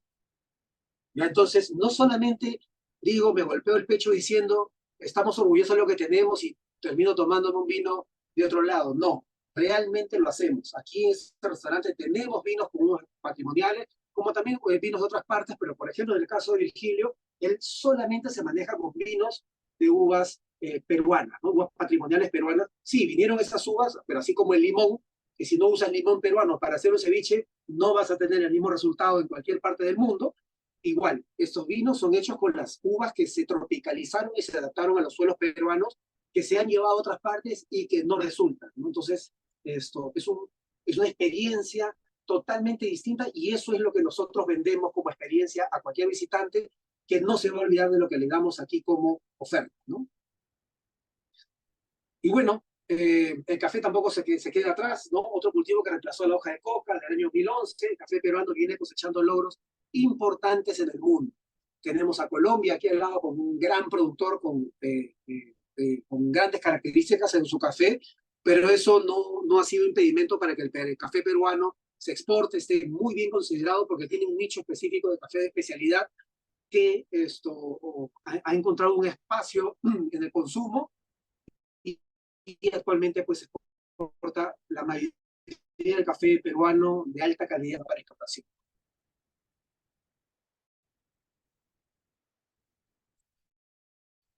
Bueno, pasamos un poco, si se dan cuenta, y mi mensaje también es ese, ¿no? O sea, si ustedes no lo hacen, nadie más lo va a hacer. No lo va a hacer el presidente de la República, no lo van a hacer los ministros, no. Ellos van a venir después y se van a sumar, ¿no? Entonces, por eso ustedes tienen que hacerlo con sus propias manos, tienen que organizarse, tienen que dejarse de ver como una competencia entre ustedes y tienen que unirse todos. Aquí, ¿no? Ahí interesados en el vino, en gastronomía, pero todos son parte de la misma cadena, ¿no? Y si no se unen y de los vinos no aporta una idea de la gastronomía a los vinos, pues esto no va a resultar. Qué lindo sería, por ejemplo, armar una ruta del vino y de ciertos platos que son ideales para el vino de la zona donde ustedes están, ¿no? Entonces, bueno, el gobierno se sumó después y bueno, ya es un apoyo adicional. Pero todo esto es parte de los pequeños esfuerzos de cada participante de la cadena gastronómica peruana que se siente comprometido y que sabe que no solamente mejora él, sino mejoramos todos nosotros cuando se busca la excelencia, ¿no? Vamos a poner un videito. Este es un video ya de gobierno. ¿No? Hay presión, ¿no? Hay presión, ¿no?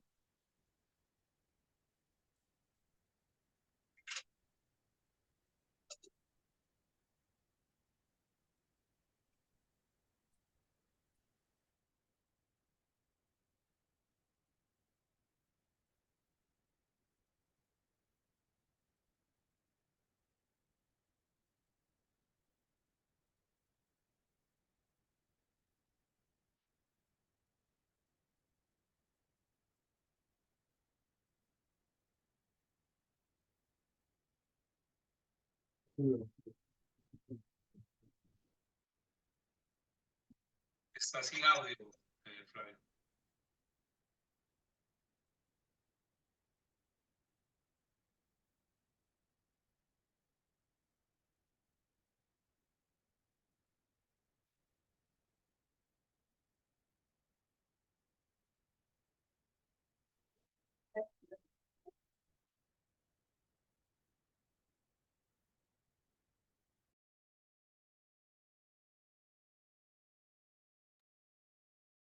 Muy bien, eso es un poco lo que hace el gobierno, ¿no? Y bien, se ha sumado, y nos ayuda mucho en la difusión, ¿no? Entonces, actualmente, si uno quiere hacer una feria gastronómica en otro país, bueno, siempre, ahorita justo nos venimos de hacer algo así para Estados Unidos, ¿no? Y va a haber apoyo del gobierno para difundir un poco la feria y que tengamos más visitantes y la gente pueda conocer a productores peruanos, a restaurantes peruanos en Perú y en Estados Unidos, ¿no? Entonces, la Comisión de Promoción del Perú para la Exportación y el Turismo, o mejor dicho, PROMPERÚ, es una entidad dependiente del Ministerio de Comercio Exterior y Turismo del Perú. Está desarrollando estrategias para entablar una imagen integrada y atractiva del Perú, fomente el turismo interno, también es importante, como siempre, fortalecer el turismo interno, el consumo interno, y así como una promoción a nivel mundial como un centro de turismo receptivo, también toma la función de invertir y promocionar en las exportaciones del territorio nacional, ¿no? Entonces ahí tienen un poco la imagen, así salimos nosotros al mundo con el sello de la marca Perú, que la llevan básicamente los productos y personajes peruanos de excelencia, ¿no? Esto es una marca territorial. La marca Perú es una iniciativa del Ministerio de Comercio Exterior y Turismo en asociación con empresas y startups peruanas para promover la compra y el consumo de productos creados en Perú, ¿no? Este logo uno lo puede tener en su restaurante, pero tiene que cumplir ciertos requisitos, ¿no? Entonces, uno postula y ya luego, de algún tiempo de haber pasado ciertas pruebas, puede utilizar este logo al costado de su logo oficial, ¿no? Como restaurante, empresa, marca de vino, marca de pisco, lo que sea, ¿no? Es un digno representante de la marca Perú. Así todas las empresas nos gusta llamarnos cuando queremos salir y mirar un poco mirar hacia afuera, ¿no? Existen también embajadores de la marca Perú. Son aproximadamente un poco más de 40 personas que viajan por el mundo representando al país y mostrando la cultura y los productos peruanos, ¿no? Hay representantes en gastronomía, en deporte, en moda, en música, artesanos de todo tipo y turismo, ¿no? Entonces, tenemos muchos representantes y no solamente los que son fijados, los 40, sino siempre decimos, ¿no? Todos somos embajadores de nuestra propia cultura dentro y fuera del país, ¿no? Pero bueno, yo sé que estoy hablando desde Lima y estoy hablando desde la capital del país y quizá eso piensen ustedes que solamente pueda ser posible en DF, pues no, porque actualmente las regiones de nuestro país en muchos lugares han formado patronatos, ¿no? Hay uno que se llama Patronato Gastronómico del Perú, que agrupa varias regiones, y hay patronatos exclusivos. Por ejemplo, este tema de los vinos que les dije, del productor este que está cerca de Chile, está en Tacna, y hay un patronato gastronómico de Tacna. Entonces se unen. Cuando estamos hablando de gastronomía, no estamos hablando de solamente el plato en sí, ¿no? Estamos hablando de toda la cadena gastronómica, pescadores, productores de campo, empresarios, transformadores, ¿no? De productos envasados, restaurantes, bares, hoteles, ¿no? Agencias de viaje, todos son parte del patronato gastronómico de cierta localidad. Entonces, es más fácil reunirse, juntarse con la gente de nuestra localidad y generar consenso, generar ideas y ponerlas en práctica, ¿no? Donde asegurarse que nadie gane más que el otro en esto, ¿no? Sino que todos ganemos por igual, ¿no? Y a todos darle la oportunidad de que sus empresas, sus esfuerzos sean visibles hacia el resto del país y hacia el mundo, ¿no? Es un trabajo colectivo de empresarios gastronómicos de ciertas provincias del país, como dice ahí, con el fin de lograr objetivos para la mejora de la cadena gastronómica, ¿no? Eso es, así es. Me tiene un ejemplo muy nítido de lo que se puede hacer en las distintas regiones de los países, ¿no? Y bueno, llegamos un poco a los proyectos editoriales. Ahí tenemos a Yara, Madre de Quinoa, el primer proyecto en base a quinoa y el otro proyecto editorial en base a granos andinos, ¿no? Esto es súper importante, producir siempre, o sea, el hecho que esté una información puesta en un papel, en un libro, le da una importancia mayor, ¿no? Ayuda a posicionar los productos de nuestra localidad, de nuestro país. Y eso es lo que hemos hecho. Yo estoy muy orgulloso, agradecido, por supuesto, de haber participado en este proyecto, que éramos un grupo grande, lo que ha sido dirigido por la doctora Ruiz Barrera, ¿no? Granos andinos en la cocina. Y bueno, llega a hablar de mí mismo, ¿no? Llega a hablar un poco del señorío Zulco, ¿no? Que ha atravesado todas las crisis. Ahí está mi madre y mi abuela, inicialmente, ahí en esa foto que están ellas las dos. Esa es una foto del año 88, creo. Y bueno, ahí las tenemos. Ahí las tenemos a las damas de la cocina, como dice ahí, ¿no? Yo estaba en el colegio todavía y años más tarde ya luego me uno. La foto de la derecha es una foto de mediados de los 90 en el restaurante. Y bueno, mi madre y mi abuela pusieron el negocio, el restaurante, no como un negocio, como digo, sino, si bien era un negocio, era básicamente un proyecto con concepto, que es lo que ahora todo el mundo busca, ¿no? Que el restaurante tenga concepto. Bueno, su concepto era el rescate de las tradiciones culinarias de Lima en específico, ¿ya? Entonces, la localidad de Lima, podríamos decir la capital del país, lo que sea, pero no. Inclusive, el restaurante se llama Señorío de Sulco, trabajo, y este restaurante tiene el nombre de un distrito, de una localidad pequeñita, ¿no? Y bueno, entonces se dedicó a rescatar las recetas de esa localidad, ¿no? Y tuvo éxito. Desde el inicio, el Señorío Sulco ha sido visitado por grandes personalidades que manejaban el país y se ponían a disposición de mi abuela, que les daba la comida con cuchara y decía, así no se come de esta manera, ¿no? Combina esto con esto y qué sé yo. Entonces, esas experiencias, la de mi abuela, mi madre, no sé, pues bueno, tantos cocineros que ahorita no me vienen a la mente, Teresa Izquierdo, la morena que salía al inicio, ¿no? Todos ellos, pues, han enseñado a estas generaciones actuales a comer, a cómo se debe comer, ¿no? Entonces, ahí tenemos a la autora del nombre Señorío Sulco, para que vean ustedes que esto no fue consultado a una agencia de publicidad, de marketing, nada. Está mi madre, aún más joven de la foto anterior. Esto fue a mediados de los 80s, en el 84 aproximadamente. Se reúne con María Rostorowski para una historiadora, aparecen los billetes aquí de Perú. Esta señora ha sido importantísima, que paz descanse. Y ella le dice, pues, que habían reinos y señoríos, ¿no? Y uno de los señoríos más importantes de Lima era el señorío Sulco, y habían estas tradiciones.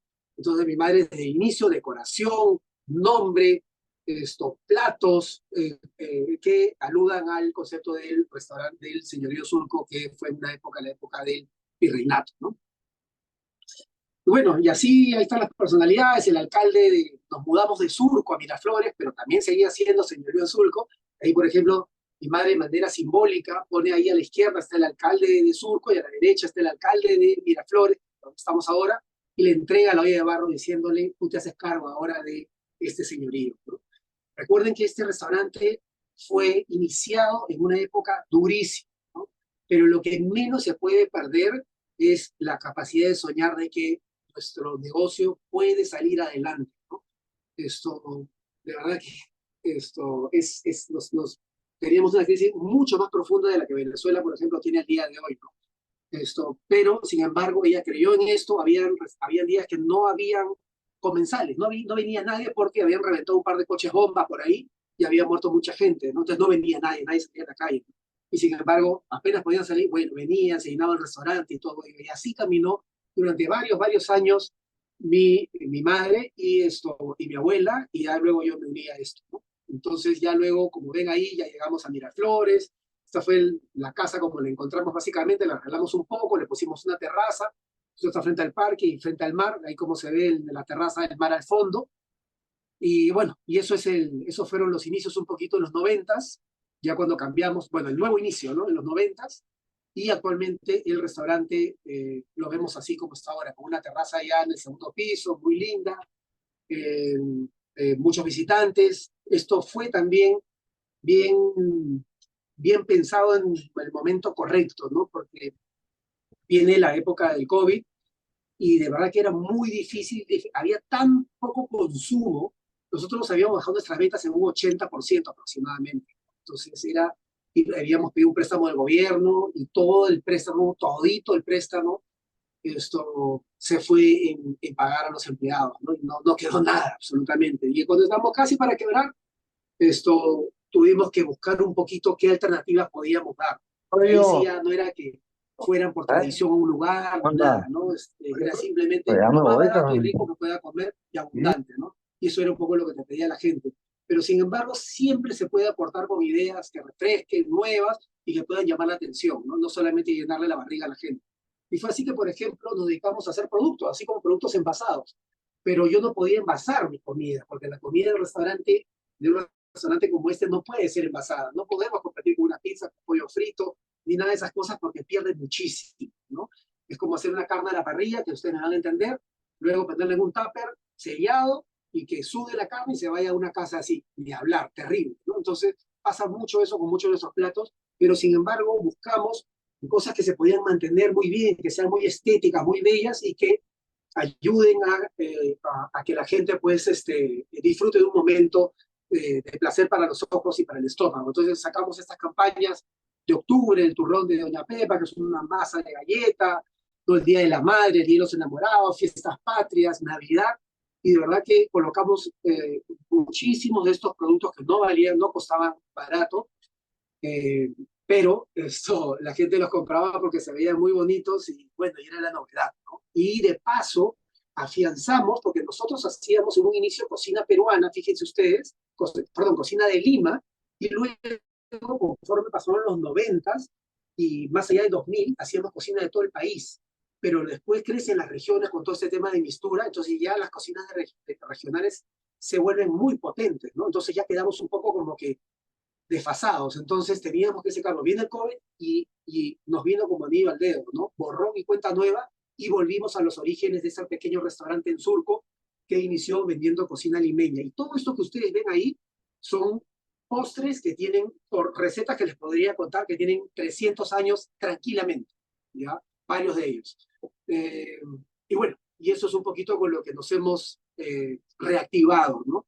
Y ha ayudado mucho, y más el cambio de infraestructura, pedimos otro préstamo, porque ese poco público lo teníamos que atraer de alguna manera, ¿no? Entonces ya han visto ustedes el gran cambio que le dimos al restaurante y quedó así como ustedes lo han visto, ¿no? Y bueno, finalmente contarles un poco lo que la doctora también había mencionado, ¿no? Miren ustedes qué potente y qué tal estela de mistura. Ustedes dirán, ¿y por qué no siguen con la feria? ¿No? Bueno, la feria no continuó más por una serie de razones. Dos de sus cabezas fallecieron, pero hubo una serie de problemas internos que hicieron imposible la vuelta de la realización, porque era algo muy, muy grande la feria, ¿no? Y difícil de manejar. Pero miren la estela de mistura, ¿no? El efecto mistura, ¿no? Que no solamente, como digo, recae en los negocios gastronómicos, ¿no? Miren ustedes a los pequeños productores. Ahí en esa feria no comercializan intermediarios, no es un negociante de las verduras que compra verduras por montón y va y las vende ahí, no, y las vende más barato, no. Ahí van directamente los productores, gente que antes no tenía ninguna oportunidad, ¿no? Y que vivía de la miseria. Y sin embargo, estando en mistura, a ellos mismos se les ocurre, pero ¿por qué no nos apoyan y nos dan un espacio para poder vender? Pedimos un apoyo, me acuerdo al BID, al Banco Interamericano de Desarrollo, y el BID aportó un dinero y con eso se hicieron 2 años de feria y luego ahora ya tienen 10 años. Y hace 8 años que, como dicen, bailan con su propio pañuelo y han mejorado sus stands, están súper organizados y al día de hoy ya tienen un market pequeño, pero de buena venta, ¿no?